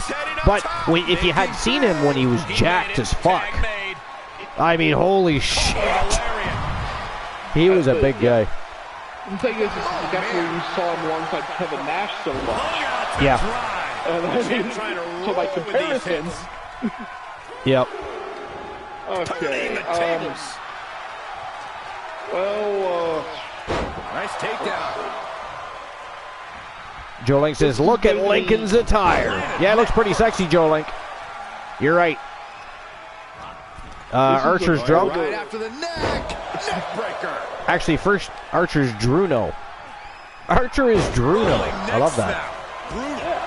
Stomping. Ouch. So not to interrupt the list, but what is your guys' opinion on The Miz? I feel like Miz has a lot going for him. He too just needs a path. Well, yes. I mean, there's a lot of people that aren't fans of The Miz, and that's simply because he wasn't a wrestler. He wasn't an athlete even. He just was a fan that really wanted to be a wrestler, joined a show to make that possible, won it. Actually, he didn't even win it, I don't think, did he? Incoming! I don't think he actually even won it. And then, now, don't get me wrong, I appreciate everything he's accomplished up till now. Right? I get that. It was a lot of blood, sweat, and tears from him, and he obviously has the passion for the business, but I think most of us diehard wrestling fans have always had a grudge against The Miz, because we always talk about we hated the fact that they tried to turn supermodels and cover magazine girls into wrestlers during the Divas era. Well, for us, that's the same thing with The Miz. They just were trying to take nobodies and build new stars instead of hiring athletes because they cost more. But the problem is it started to really water down and make wrestling shitty. Now, The Miz is an exception, obviously. Somehow that guy just had the drive to eventually become a superstar. Do I think he's a great wrestler? No. Does he have potential? Well, yeah, he's obviously shown that. He's a two-time WWE champion. And now, like in recent years, he's even looked fairly decent in the ring, but it took this long for that to happen is my problem. Right? And it's not Miz I don't like. I don't know. Again, I don't want to hate on The Miz because he's accomplished a lot. He worked very, very hard to get it, so I'm trying real hard not to shit on him right now. But, again, for me, watching The Miz's career, the way it happened was a lot like watching you know, I don't know. I can't even think of a name off the top. But again, it's like watching supermodels and cover magazine girls get in the ring and try to become wrestlers in the women's division. It sucked. And it watered down and made things shitty. So... there were a few models that turned around. Turned out to be great. Trish Stratus. I love Victoria. I think she's amazing in ring competitor. Yeah, but she wasn't just a cover model, though. She was an athlete, too. So, you know what I mean? Like, that's a bit different. Miz was literally nothing. I don't even think that dude played baseball when he was younger. Yeah. Oh, you know? I'm just saying, you know, Oh, look at this. Matt Riddle getting set up for the Lincoln Ride. Yo! Oh! Devastating. Devastating. Ooh, Jesus Christ. Basement dropkick right in the face by the Soul Man. Did you see that? Good timing. Maybe Joe Lincoln can put away Matt Riddle here. I would actually rather enjoy that. Why is he taunting? Take his face off. There you go. There you go. Way to go, Joe Lincoln. These competitors are going to have trouble walking on their own after this one. Oh, he got caught sleeping there. I found a few things. Now the medical examiner declared acute cocaine intoxication as Kurt Hennig's cause of death. Sorry, to say that again? It was the actual official cause of death is cocaine intoxication. Oh, it was? Okay. See, I thought it was heart failure, but as a result of type of thing. But yeah, that does kind of cause your heart to, you know.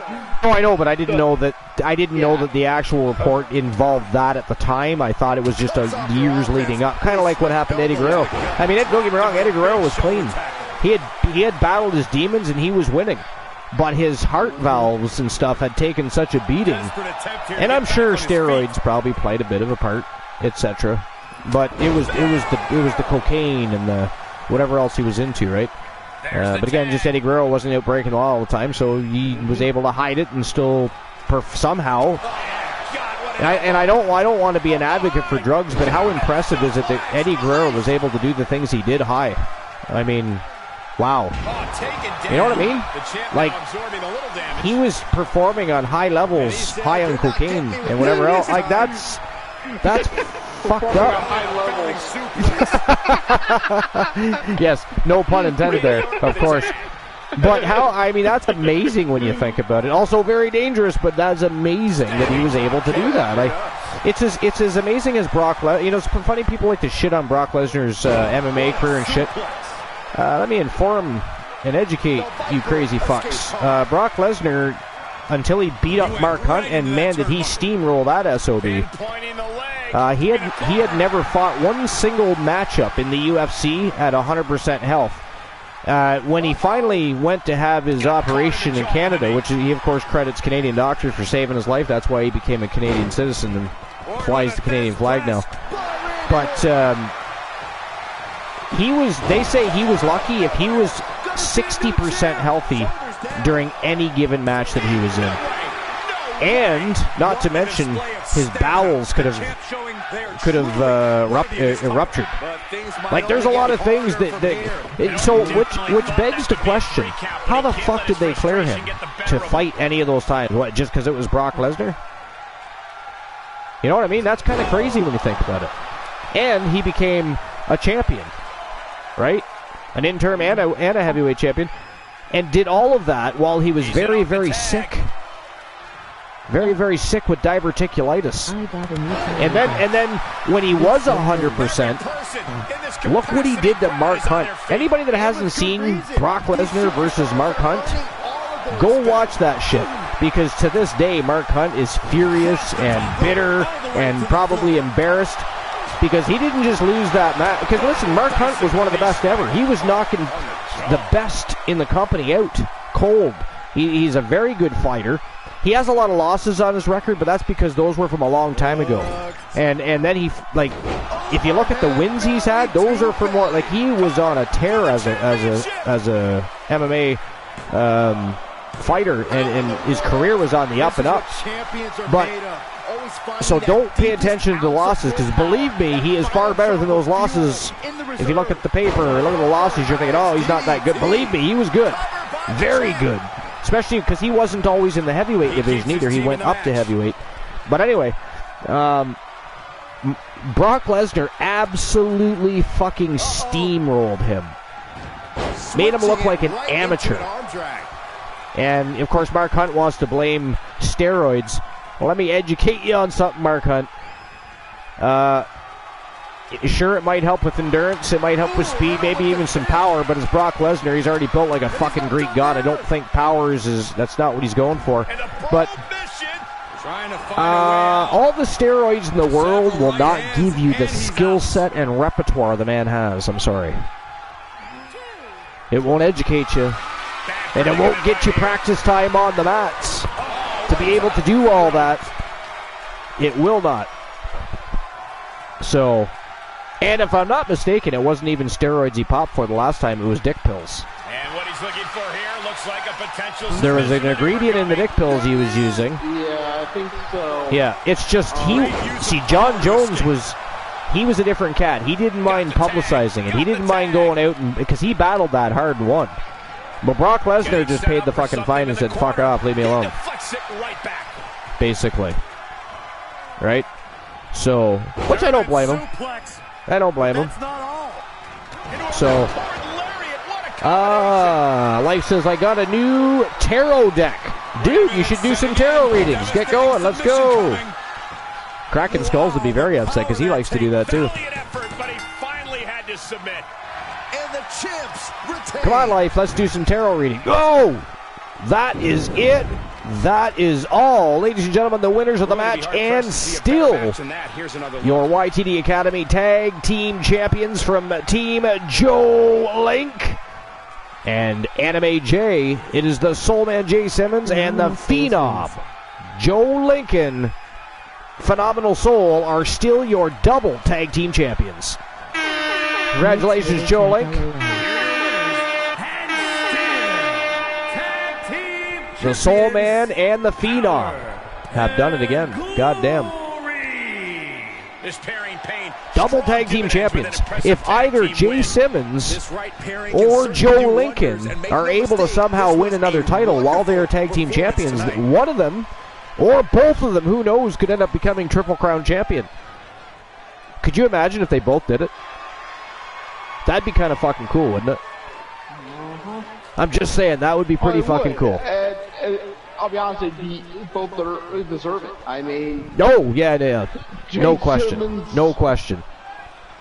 Yeah, no arguments here. All right. Moving on to the co-main event of the evening, and this is a different set of Tag Team Championships. This is Iron to Gold. Extreme rules apply. It is Winter Swarm challenging the Blade Runners, Kaiva and Alice Blade. And this is not probably going to be technically sound. Okay. This is going to be a battle, a war, a brawl, a slobber knocker. Gloria, you want to add any puns in there?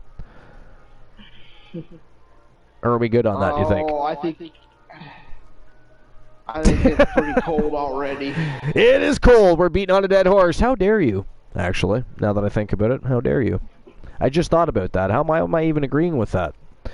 But anyways, Blade Runners versus Winter Swarm. Queen Bee, the Queen of the Hive, the reigning defending Women's Grand Prix champion, and the reigning defending Women's World Champion, riding together again as Winter Swarm, looking to dethrone the champions. Les Champions, can they do it? We're going to find out right fucking now. Let's go. Turn and burn time. That would be great to see. All right, so I should probably move on with the list today. We could talk all night. Well, you're going to love the next one anyways. So we're going from one great rate to the next here. This is, and I'm sure we're going to discuss this, but number 7 is Owen Hart. So in less than a year after his tragic fall, Chris Benoit, Eddie Guerrero, Dean Malenko, Chris Jericho, and Perry Saturn all came to the WWE. Rey Mysterio, Kurt Angle, and Edge all came to prominence. Owen Hart wouldn't have just had a career resurgence working these brand new matches. He would have had a career renaissance at the top of the card as the defending world champion. 1,000,000,000% agree. If he had have lived... He was building already. Yeah, and with the likes of, again, Malenko, Guerrero, Jericho, Saturn, Edge, Kurt Angle... The matchups with all of those guys, with Owen Hart in the picture, because they were all champions. They were all champions, and Owen Hart would have wrestled them. Owen Hart would have been champion, and I think, at least for the time period, Owen Hart would have eventually been one of the longest reigning champions, because he was just so fucking good. Even Brett himself said that Owen might have become better than him. You know? And, yeah. You know, tragic. You know, tragic. Yeah. It's just, of course, it's disgusting. On the line in this one, guys. Gaslight. Don't be surprised if history I don't blame Vince McMahon like his wife does and all of that jazz. I mean, he's not allowed to be put in the company's Hall of Fame that made him, but they're putting him in a video game and showcasing him on a show that never had anything to do with him. You know, other than Chris Jericho, I think Chavo Guerrero might have worked with them for a little while, but I don't like it. Like, you say you're blaming pro wrestling and the antics, and so you go to a different promotion instead of the people that, you know, regardless of what happened. I mean, they were still there afterwards. They were, I don't know. Even Bret Hart and the rest of the Hart family thinks Owen belongs in the WWE Hall of Fame, but the wife, and now the son, because obviously the son's been conditioned, right? So also does not want his father in the WWE, and he has nothing to do with wrestling, by the way. He is not a wrestler, but it's unfortunate. I hope someday that changes. Yeah. But anyways, we're moving on, and good God, we're moving on to another great. Number 6 is Raven. So, under the watchful eye of Paul Heyman, some fans might consider Raven's ECW great creation. The former ECW champion would try his hand in WCW and WWE, but would never achieve that tippy-top status at the top of tippy-top. I heard it. Did I really just fucking read that? You did. I did. Tippy-top. They're actually using the word tippy-top. They even hyphenated that shit, so they meant to say it. It wasn't even a typo. What in the blue hell? Wow. All right. We're just going to have to move past the tippy-top part, or we're never going to get through this. So we'll talk about it later. So Eric Bischoff doesn't quite bury the character in interviews, but he does admit that he just didn't understand the character. Meanwhile, in WWE, Vince McMahon didn't see much in the underrated state either. Now, for me, I liked Vampiro because of what he did in the ring. I didn't get the gimmick either. I'm not even going to lie. You know? I didn't understand. No, I didn't. Well, Raven I got, but Vampiro, I didn't get that. But I don't understand how they wouldn't get Raven. That made perfect sense. And by the way, WCW basically copied it with Sting anyway. And it gave him makeup from the Crow movie. Am I wrong? But it might not be flashy. But anyways, you just gotta toss another person and make a statement. Yeah. Nobody saw, only Paul Heyman saw value in Raven, sadly. Yeah, I really did enjoy watching Raven in the ring. Raven rules matches. I enjoyed that. Matter of fact. Hold on one sec. I do have to cover both yours and my asses. Give me a moment. Hey, Joe Link, Life, Strife, and anybody else that's paying attention. You're responsible for keeping track of the score because you know we're not going to. We're talking about our list, and we are conversing about the wrestlers in that list, and you know we're not going to. So you guys have to pay attention for us. Let us know when there's been a pinfall, a submission, or anything there and above. We appreciate you. We love you. Back to you, Granola. could be over. Uh-oh, she needs to hang on, and she tapped. Fighting desperately. WCW, She rolls her way out of the submission and takes control. And that was into the pin. Whenever you did a match, that's one of the rules you could use for Raven Rules matches. Ouch. Oh, I like that too. Was under Raven Rules. You know. Is it enough? I wonder if the Severins are related to Raven. She just dug down deep I mean, there, some of the things they come up with. You know. We could end up having a Wolfman's Rules matchup. Extending their opponent's arm and a big leg drop.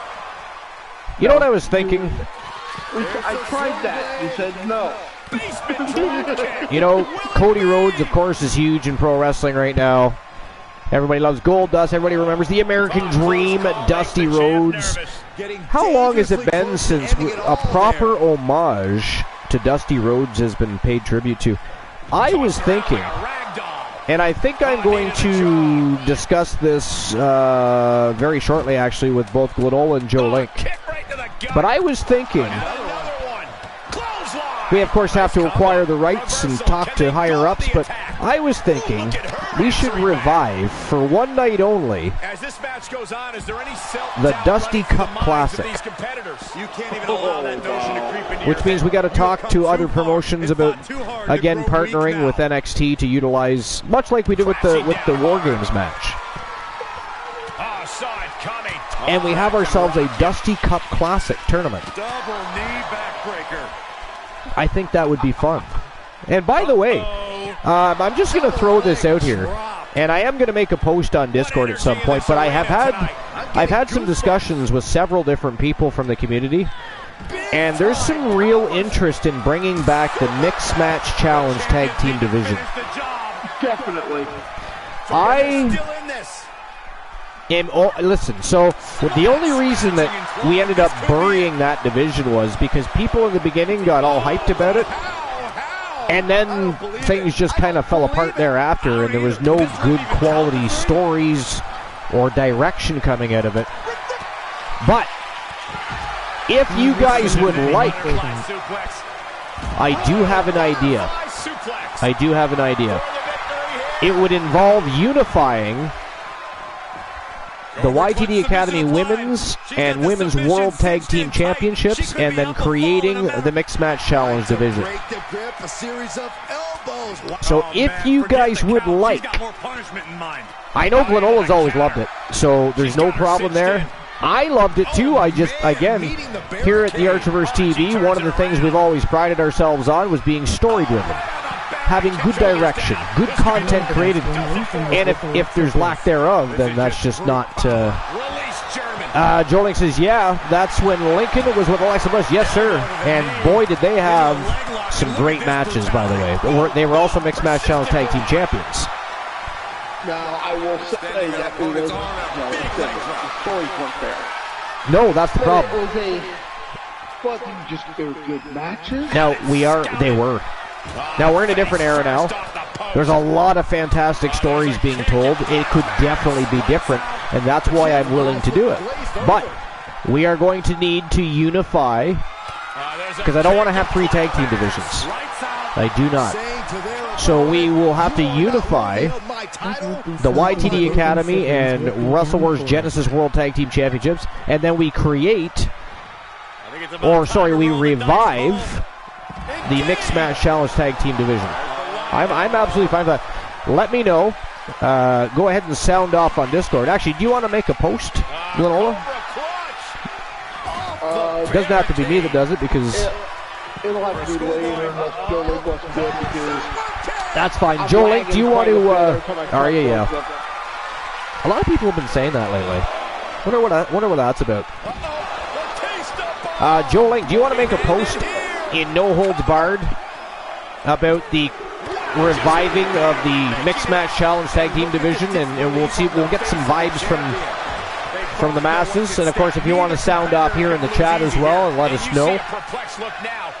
Joling says AEW did a tournament in Owen Hart's name last year. Yeah, I know. I did not watch it, and I will not watch it. Blade Runner's got to pull out all of the stops. Yeah, they do. They most certainly do. Because Winter Swarm are badass bitches. You got the coldest bitch on the planet. You've got the queen of the hive. But I gotta tell you, I'm not taking anything away from the Blade Runners because Alice and Kaiva are savages. Right? There's a reason they're champions. You know what I'm saying? Honeybee Wrestling says that would be something the Golden Siblings would be down for. All right. Well, that sounds fantastic. And of course, you got the Witch and Damien returning. Mrs. Archer potentially signing a wrestler. There's all kinds of potential there. Because we're going to, I mean, that's some deepening of the women's division right there. And then we would need well-placed elbow. to re-sign, I believe we'd have to re-sign He got the shoulders down. Wolfman's partner. We would. The champion with a quick shoulder up. Which one? She kicked out. You and I both, Byron. Stacy. Oh, Stacy Keibler. Oh my That God! was What impact! originally signed with the Wolfpack to be Wolfman's Big Smack Challenge partner. Yep, that's correct. I forgot they hired her for that. Yeah, so they'll have to rehire. And now she delivers her back into the ring. I mean, unless they have eyes on somebody else as well. Who knows? I don't know. We'll figure that out as we go. Or you will. It's your team. I don't know she shit. slips outside. What What do I know? That War would probably have his eye on. The ring. What's next? Oh my God. And no countouts means she has the whole outside to play with. All right, so next on our list here, Oh man, what a gut. and again, everybody will completely agree. And we all know the reason why, but we're just going to skip that for now because we already discussed it. We're just going to enjoy the fact that they are right on this, and he was a fucking beast. Is Jake the Snake Roberts. So there's an old story that has been told by Jake Roberts that he was supposed to be programmed to be a top heel for Hulk. But when he DDT'd him at a house show, the crowd erupted for him. Another story spoke about a possible program with Bret Hart, but these two matches never happened. Then the Snake's personal demons would, of course, creep in, and as well as sabotage any chance he had at being a top guy. Now, I said I wasn't going to touch base on that, but I was actually in the write-up. Was the only reason. But yeah, I also have read many stories from many different wrestlers, so I don't think it's just rumor at this point. Just it's kind of been swept under the rug, as you would say. Yeah, so he DDT'd Hulk Hogan at a house show. The place erupted for Jake the Snake Roberts. That's not what they wanted. They wanted him to get the heel heat and Hulk Hogan to be the top babyface that would beat Jake the Snake. So therefore that got squashed. Same thing happened with Bret the Hitman Hart. Exact same thing. So. And she gets the fall late in the match. Such a lost outside of the ring now. opportunity. Did Queen Bee just get a fall over Kaiba Blade? The challenger. There's another pinfall, this time from Alice Blade over January. She just took a chair shot right to the... Oh, threw her by the throat. Did you see that? God damn. That is some ruthless aggression right there. And I got to tell you, Alice Blade looks phenomenal in there tonight. I mean, not so much right there. So if you're just coming in, that is not what I'm talking about. I was not being sarcastic. She's had a hell of a match.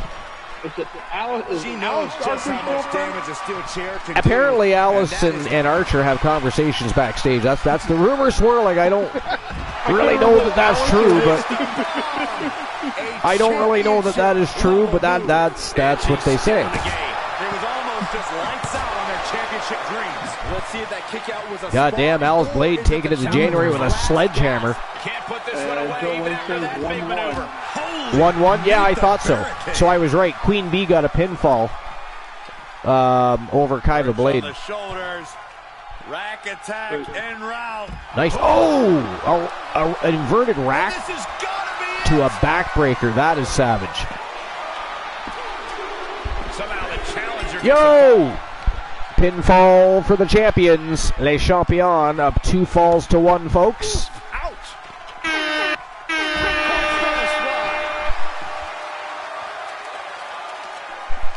All right, so anyways, I'll move on here. Number 4 on the list is Arn Anderson, and everybody knows who that is, or at least I would think. So, the Enforcer. the original Enforcer at that, I think we could even say. But as the founder of the Four Horsemen, Arn Anderson has an impressive legacy. It's filled with championships and memorable promos. Fans would clamor to see AA Spinebuster explode to end the match.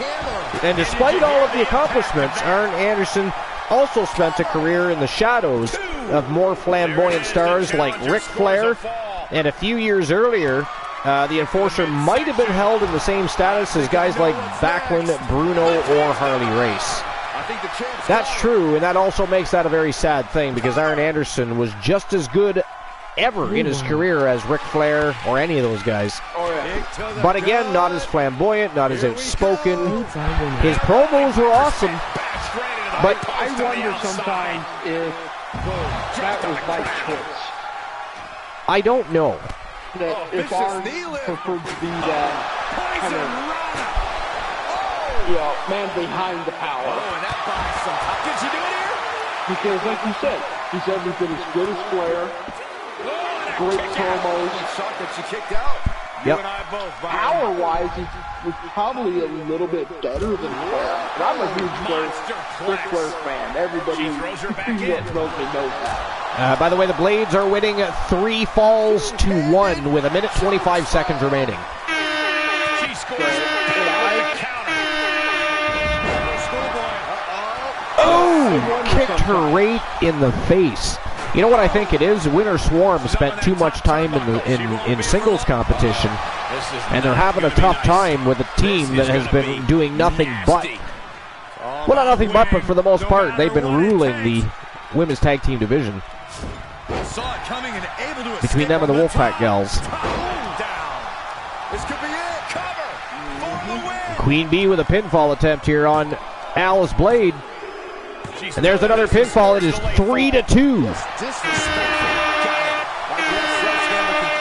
3-2. Can Winter Swarm tie it up?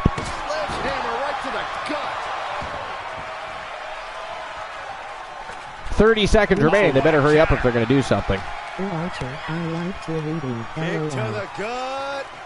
Here we go. Oh, look at this. Oh! Alice Blade takes out the coldest bitch on the planet. And look at this. Queen Bee going to return the favor to Kaiva Blade. Face me out again. What the hell was that about? She's got an answer for that. Nice retaliation. Very quick. Back elbow there to the face. Oh! Shit! That is knocked her out! No way! Oh no, I can't remember. Wait a minute, that was Queen Bee, wasn't it? Even close to as good as that one was. Yeah, that wasn't the deciding factor. But ladies and gentlemen, the winners of the match by a score of 3 falls to 2, and still your YTD Academy Women's Tag Team Champions, the Blade Runners, Alice and Kaiva Blade from Team Sir Jack the Greatest. Who, by the way, said he was going to join us the other night. And then that happened. You remember that? I should join you guys. You know what? You should get Joe to, too. But, by the way, Joe Link did join. And Glenola is the witness. He was there. I'm hoping with all my heart, at least briefly. I don't come across these two in the future. I apologize to the community for that. No apologies offered nor accepted.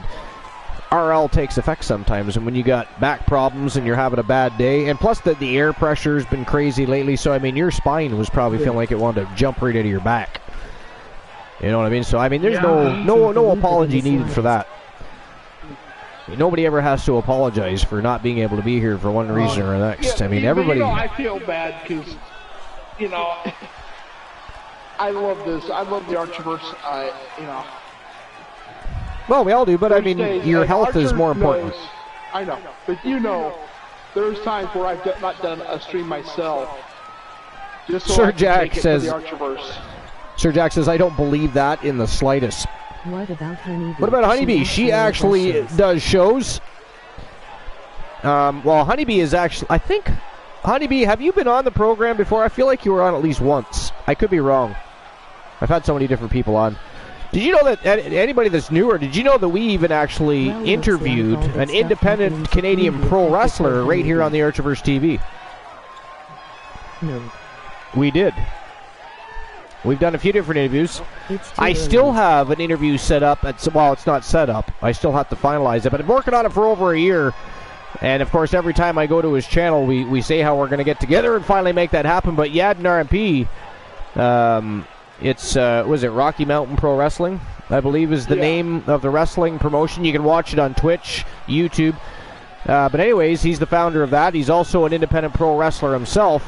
And he is going to lend us his time at absolutely no cost to us to talk about his experiences in pro wrestling, his career, and of course how he founded Rocky Mountain Pro Wrestling and other such things.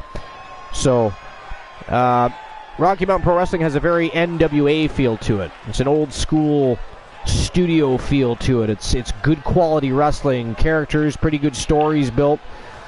So yeah, he is going to lend us his time, his valuable time. He's very busy at some point, and we are going to interview him live on an episode of the Archerverse TV. So, Awesome. Yeah.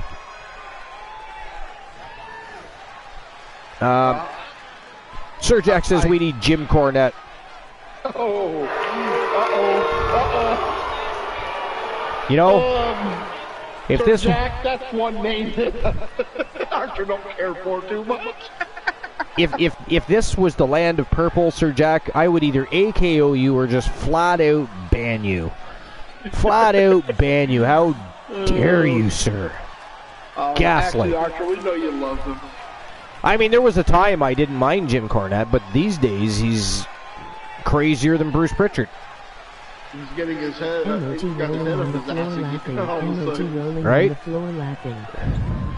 Seriously. It's craziness. All right, so we do have a few left on. We have 3 left on the list. But first, again, congratulations to Team Sir Jack the Greatest. A 3-2 fall victory over one of the greatest teams in the company, known as Winter Swarm. And although they look pretty good in there tonight, I think they definitely got to get mixed back up into the tag team division a little more and run the tag team division. And because, I mean, the Blade Runners, they've just been doing it the entire time. They look like a well-oiled machine in there. And they waited, picked their timing to wear down Winter Swarm and wait for that one mistake. And they struck, and they pulled it off, and they're still your tag team champions. So... But Winter Swarm will be back. Face me for my all right. But Haven T defended the final match of the night. Rolling on the floor laughing. We all know that JC shocked the world, defeating John Cena for the World Championship. And then he defended that World Championship in the championship final of the last tournament we did. He is also the YTD Academy Grand Prix Championship contract case holder. And he is cashing that in tonight, hoping to become double champion, walking in to Bash at the Beach this Friday. Can he do it? He lost to Hogan. Or does Tony Stone from Weapons of Mass Destruction prove once again why he is the YTD Academy Grand Prix champion? I don't know about this one. And as you can see, apparently the rumor is completely true. He is wearing Coalition colors here tonight. Again, he had Archer in tow for a couple of his matches. Rumors have been swirling all weekend, trending about the possibility of JC from Team Sir Jack the Greatest joining Archer and Big Bubba Bruno. There's our answer. I just noticed he is wearing Coalition uniform. Very interesting. That, to be fair, that is a huge prospect pickup for the Coalition, who are still building their faction. Still building their faction. They once had a prominent faction. It, of course, pretty much deflated over time. They do have a trio stable, but they want to build that faction back. JC, a good start to doing so. A good addition to the Coalition. Archer kind of lost some money and was having trouble affording the little pills that keep him from deflating. And of course, the Coalition, by the way, now has 2 championships in its trio. because Elijah Archer, of course, the reigning defending YTD Academy Pure Wrestling Champion, after defeating Alan Severn in a rematch, submission match. And, of course, JC is the current reigning defending Wrestle Wars Genesis World Champion. So, this is going to be a very interesting match. Champion versus champion. And with that said, it is showtime and go time for the main event of the evening. Let's rock and roll. Tony Stone versus JC. Champion versus champion for the YTD Academy Grand Prix Wrestling Championship. All right, so number 3 on this list, and I actually don't agree with this one, because he's not doing anything different in AEW. I never invested in him to begin with. I just really don't care. But Rusev, a.k.a. Miro. So the Bulgarian Brute was seemingly being groomed to be an unstoppable nightmare. He was undefeated for a year and claimed the United States title as his own. It all came crashing down when Rusev suffered 3 straight losses to John Cena and was unable to get his heat back. But he got over again with Rusev Day until the brass soured on him again. No matter how many times he was able to get over, the company didn't seem to want to get behind him and put him on top in this era. Well, he hasn't been put on top anywhere else either, so there's that. And there's a reason for that, and it's because, yes, he's amusing to watch in the ring. He's a powerhouse. He's definitely got a lot of ruthless aggression in him. He is a good wrestler, but he has no charisma. If he doesn't have somebody with him to do the talking for him and to help smooth things over, well, you know, it's just, I don't know. I was never a big fan. Never a big fan. Number 2 on this list, this is interesting, Sherry Martel. So with no, yeah. I don't know. That was a hard one to judge. Yeah, I know. So what they do say is, with no suitable woman to feed to her, the sensational Sherry was still atop the wrestling world, working the top guys or making mid-carders into them. If the women had gotten their fair shake 25 years ago, picture Sherry working with any female from this current era. Any woman who would have worked with her would have been made all the more better for it. And that's true, because she was a fantastic ring worker. Told a great story. She was probably one of the first full package female wrestlers, when you think about it. Last but not least on this list, Ravishing Rick Rude. Also agree with that one. Yeah. So Rick Rude would go on to win the WCW International title, which was the big gold belt, but he still never quite got the accolades he should have. Had he not been injured, he would have been able to rule the roost of WCW in the mid-90s as a great heel champion.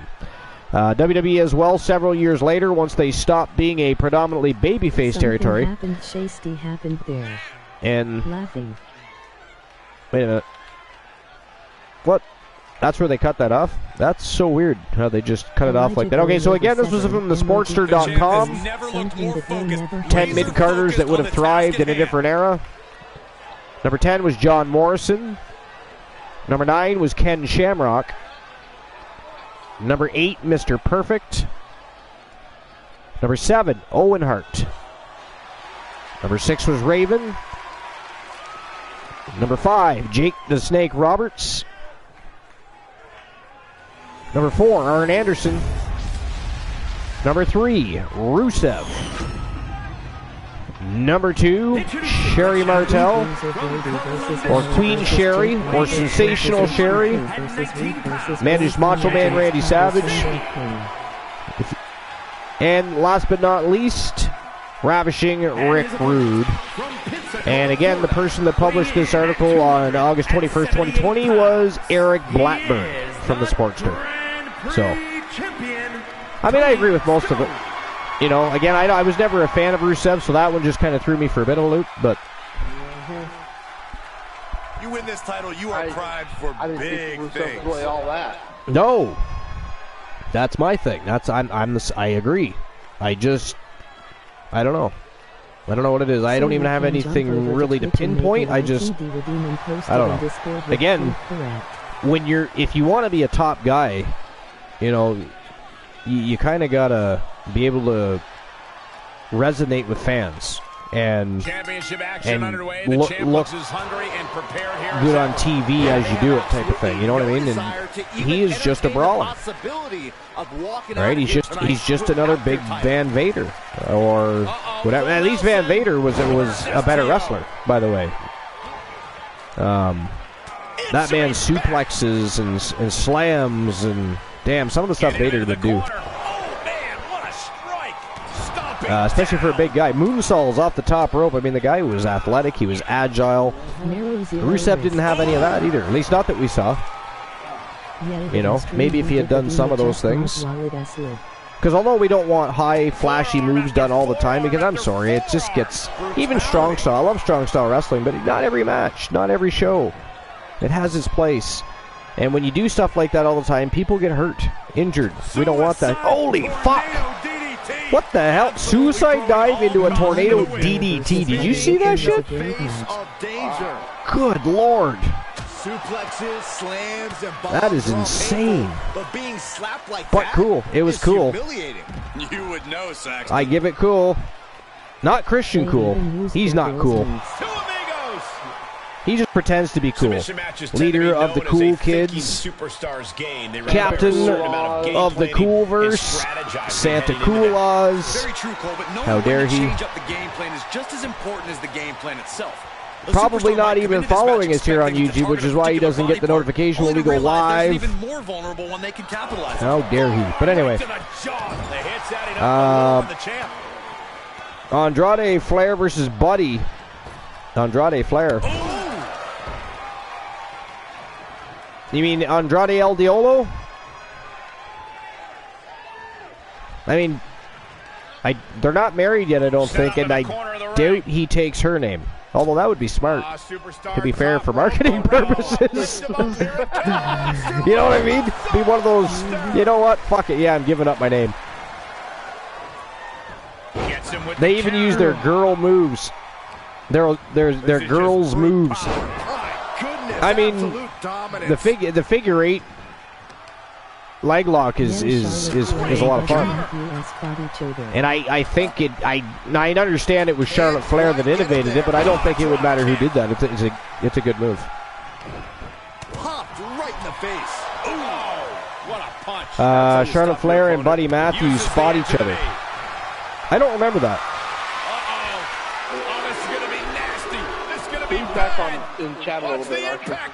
Hold on. How far back? The champ's eyes look glazed over. Not too far. Elijah tapped Severn. Yes, Elijah did tap Severn. I believe it was a Hell's Gate. So to be fair, Go down from there. something happened. No, something happened. Shiesty happened there.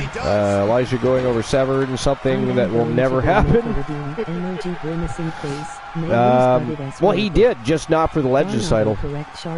I mean, he is not. Severn is not letting anybody have that Legends championship. He just keeps beating everybody up. Archer and Wolfman have actually seen each other on more than one occasion. Oh, hell yeah. And Severn's beat Archer on more than one occasion. And paying off as I well. would say they're about 50-50, I'm guessing. You know, I don't have the official records. Yeah, you might be right about that, actually. A bad place to be for the Redeem, Bruiser Brody versus Lawler versus Jake Roberts versus HBK versus Rude versus Wolfman Legends title, Chamber of Pain. God damn. I mean, if we have room for that on the Bash of the Beach, that could be a tone setter. That would be a lot of fun to watch that match. Did you put that in the correct section? I haven't put it in Discord yet. Yeah, do that. But I figured I'd let you read it. Sir Jackson, so we can jump over to Twitch and make a YTD redeem and post it in Discord with proof, correct? Yes. Unbelievable. And it wouldn't be Twitch, it'd be Discord. Oh, you want to go and redeem? Yeah, you can do that too.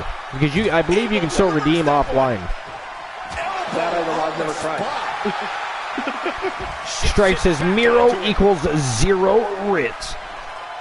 Yeah, that's true. You did redeem it, just not while it's live. Well scattered Andrade Flair versus Buddy Ripley. I don't think I watched it.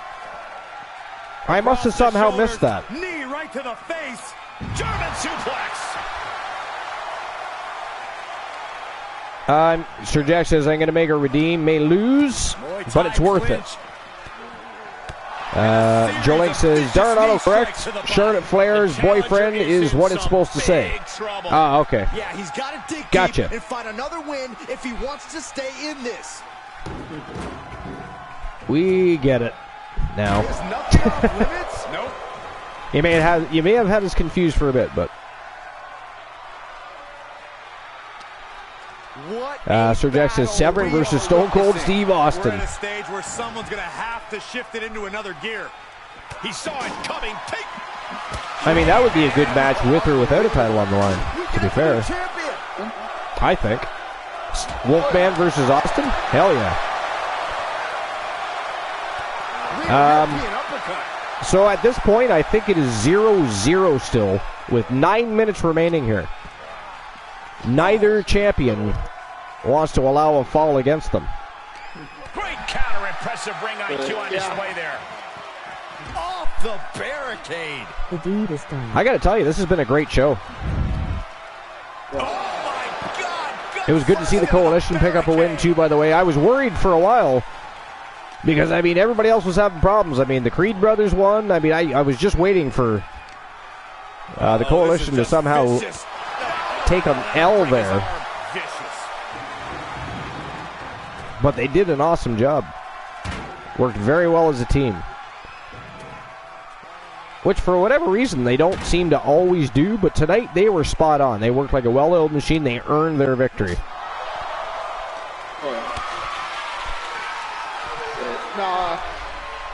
One thing to say about Wolfman, he's talking about the whole model of that title. He is definitely a fighting champion. Oh, absolutely. He's not afraid to mix it up. Yeah, so we won't be doing the Severn versus Stone Cold right away because if we have room on the 12-match card, I'd like to add the first redemption, which was the Eliminator matchup for the Legends Championship, because that is an awesome card, or match, I mean. Bruiser Brody, Jake the Snake Roberts, Jerry the King Lawler, HBK, Ravishing Rick Rude, and the Wolfman Alan Severn in one fucking match at the same. I mean, that would be epic, and that would be one hell of a tone-setting match. By the way, I'm just gonna throw that out there right now. This is gonna be ugly, guys. Look out! Yeah.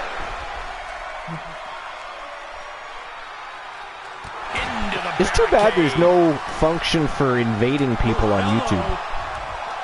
I know. That would be so much fun. That'll do it. But I mean, let's face it, YouTube doesn't see itself as a streaming platform, so it's not going to continue to add features. Although I did read something a few months back suggesting they might be offering a few more tools in the future for its affiliates. So we'll see what happens with that. We will see what's happening with that. And I'm liking the fact that our old shows on our YouTube library are getting viewed. People are starting to watch them. This is good. He's been put in a bind. Like, our watch time hours are climbing way up there. For instance, let me just have a quick look here. We are less than 900 watch hours away from completing our requirement goal to make partner on YouTube. Tagging this outside. This could be good. So we are just about there. And we're halfway to the...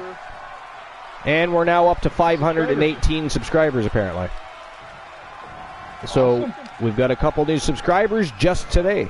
Or tonight, perhaps. Not sure which, but... With the knee to the face. So again, thank you to everybody that has been supporting the Archiverse TV, The title's in jeopardy both here. over in the Land of Purple on Twitch, or at Twitch TV, or here at YouTube, YTD Academy Live, and YTD Academy Dark. It's been absolutely an insane and fun ride to get where we've got tonight, episode number 485.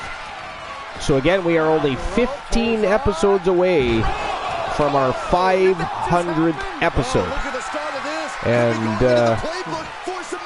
we're going to make sure we raise the bar for that one. And he's able to fend off what must have been a grueling submission. 500. I know, I say this a lot, but I remember all that planning and questioning what we're going to do for the hundo. Yep, the first of our 100th episode, the hundo. And no, we are not calling it the fundo. How dare anybody that has that thought process right now? Sight set on the top rope. So yeah, we are doing very well on YouTube, very well on Twitch TV. We're now officially over 1,400 followers on Twitch. Our community is growing, both there, YouTube, Discord. By the way, the Archiverse is also on Twitter. Now, I primarily use that for advertising and for data transfer. But I am definitely on there, and I will respond to messages. No! Oh, no! Crashing hard. The Archiverse is also on Facebook. It has its own Facebook page. Not going to provide such a result. That was an example of boldness backfiring. 3.5 minutes left here. I think it is still, I want to say it's still 0-0. I have not, at least, no, I haven't watched it in its entirety, but I've watched a large portion, and I have not seen a pinfall, submission, or a knockout yet. Anybody else? Am I wrong? Did I miss something?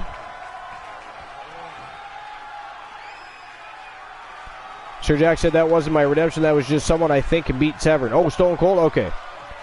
You think Stone Cold can beat Severn? Oh, this is going to be nasty. This is going to be bad. Watch the impact. Clear. Oh! The title might change hands. Whoa!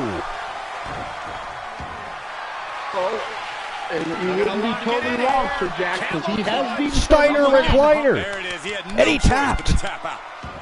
Tony Stone tapped it as 1-0 for the world champion. He still has some He is fight that much as he closer to picks up the becoming a score. double champion and walking into Bash at the Beach 3 with Just 2 kicks to the face. top title He has belts. free reign Whoa. to the outside with one no of my countouts to worry favorite about. submission holds. We're not calling it the Findo either, goddammit. How dare you? My redemption is Alice Blade versus January for the YTD Women's World Championship. And now he's looking to lock in There this is no submission. YTD Women's World Championship, and the YTD Academy Grand Prix Wrestling Champion is Queen Bee. It is 1-1. Tony Stone returned the favor with a submission of his own right there. Wow, just like that, the tide turned and we're locked at 1 apiece with 1:40 left of this matchup.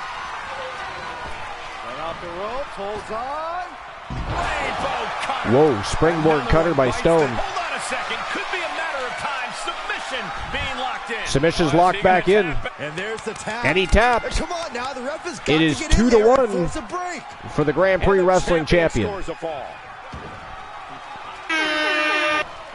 I gotta say,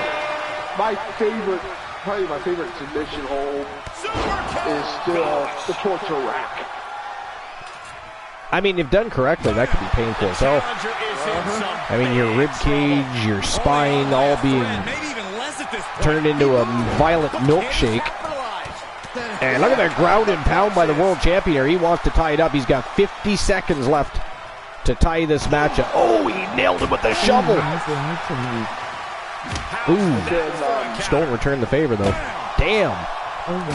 Oh.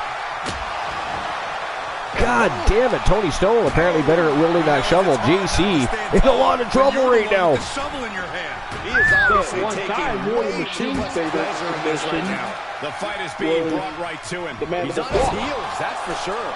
That was your favorite submission? Alice versus Well, that was the War's favorite. Oh, War's favorite, yes. Yeah, you know. I thought you were saying it was your favorite submission at one point. I love watching it. He's trying to bring the fight back in this And one. I'm not talking Mr. Socko. I agree with Mr. Socko. I think that was great, you know. Fit Yeah. Mankind so beautifully. Staggering to his feet, but he... You know, once he went to that... And that is it. That is all, ladies and gentlemen. Oh, he landed it anyways after the bell. Stone takes the head off the world champion. And ladies and gentlemen, the winner of the match, and still your YTD Academy Grand Prix Wrestling Champion from Team Shadows, representing the weapons of mass destruction, Tony Stone, still your Grand Prix Wrestling Champion. Wow, great match though. And let's face it, JC picked up the first fall, so if that had been a one-on-one matchup, ladies and gentlemen, we would have a new double champion. As it is, Tony Stone wins with a score of 2-1. But that was a hell of a battle. Hell of a battle. Congratulations, Stone, and to JC. Again, you picked up the first fall. That proves something in itself. Tony Stone just happened to wear him down. I mean, he beat the shit out of him with that shovel. JC lost. I mean, he's going to be busted up and bruised up tomorrow, that's for sure. Busted up and bruised up. All right. Well, ladies and gentlemen, that is it. That is all for TWA episode number 485 and YTD Academy Live episode number 22. It was a great night. I'm not even going to lie. That was a very, very enjoyable card. Matches were fantastic. And as usual, you guys pulled through. Your unwavering support for the Archivers TV is it's a blessing for the community, because we thrive because you guys are all awesome. January is the Wrestle Wars champion. Now again, this is the last show until Friday's third annual Bash at the Beach. Of course, we're still working on creating the arena for the third annual Bash at the Beach, so there's a few things to be done. That doesn't mean we're not going to have some dark matches along the way. But as far as regular shows and championship matches, you will not see any more until Friday night. I'm thinking about 9:30 p.m. Eastern Standard Time is when we're going to start, so an hour earlier than our normal start time at 10:30, and sometimes even 11:30 for that matter. But 9:30 p.m. Eastern Standard Time, Friday night, our third annual Bash at the Beach stream preview. It is going to be a 12-match thrill ride. Championship matches all night long. YTD Academy defending titles. Wrestle Wars Genesis defending titles. It's going to be one hell of a night. Make sure you're there. Don't miss a moment of the action. Thank you for being here. And, as usual, you don't really have to go home. You're all consenting adults. You can do whatever the hell you want. But you do have to get the fuck out of my channel. Goodbye.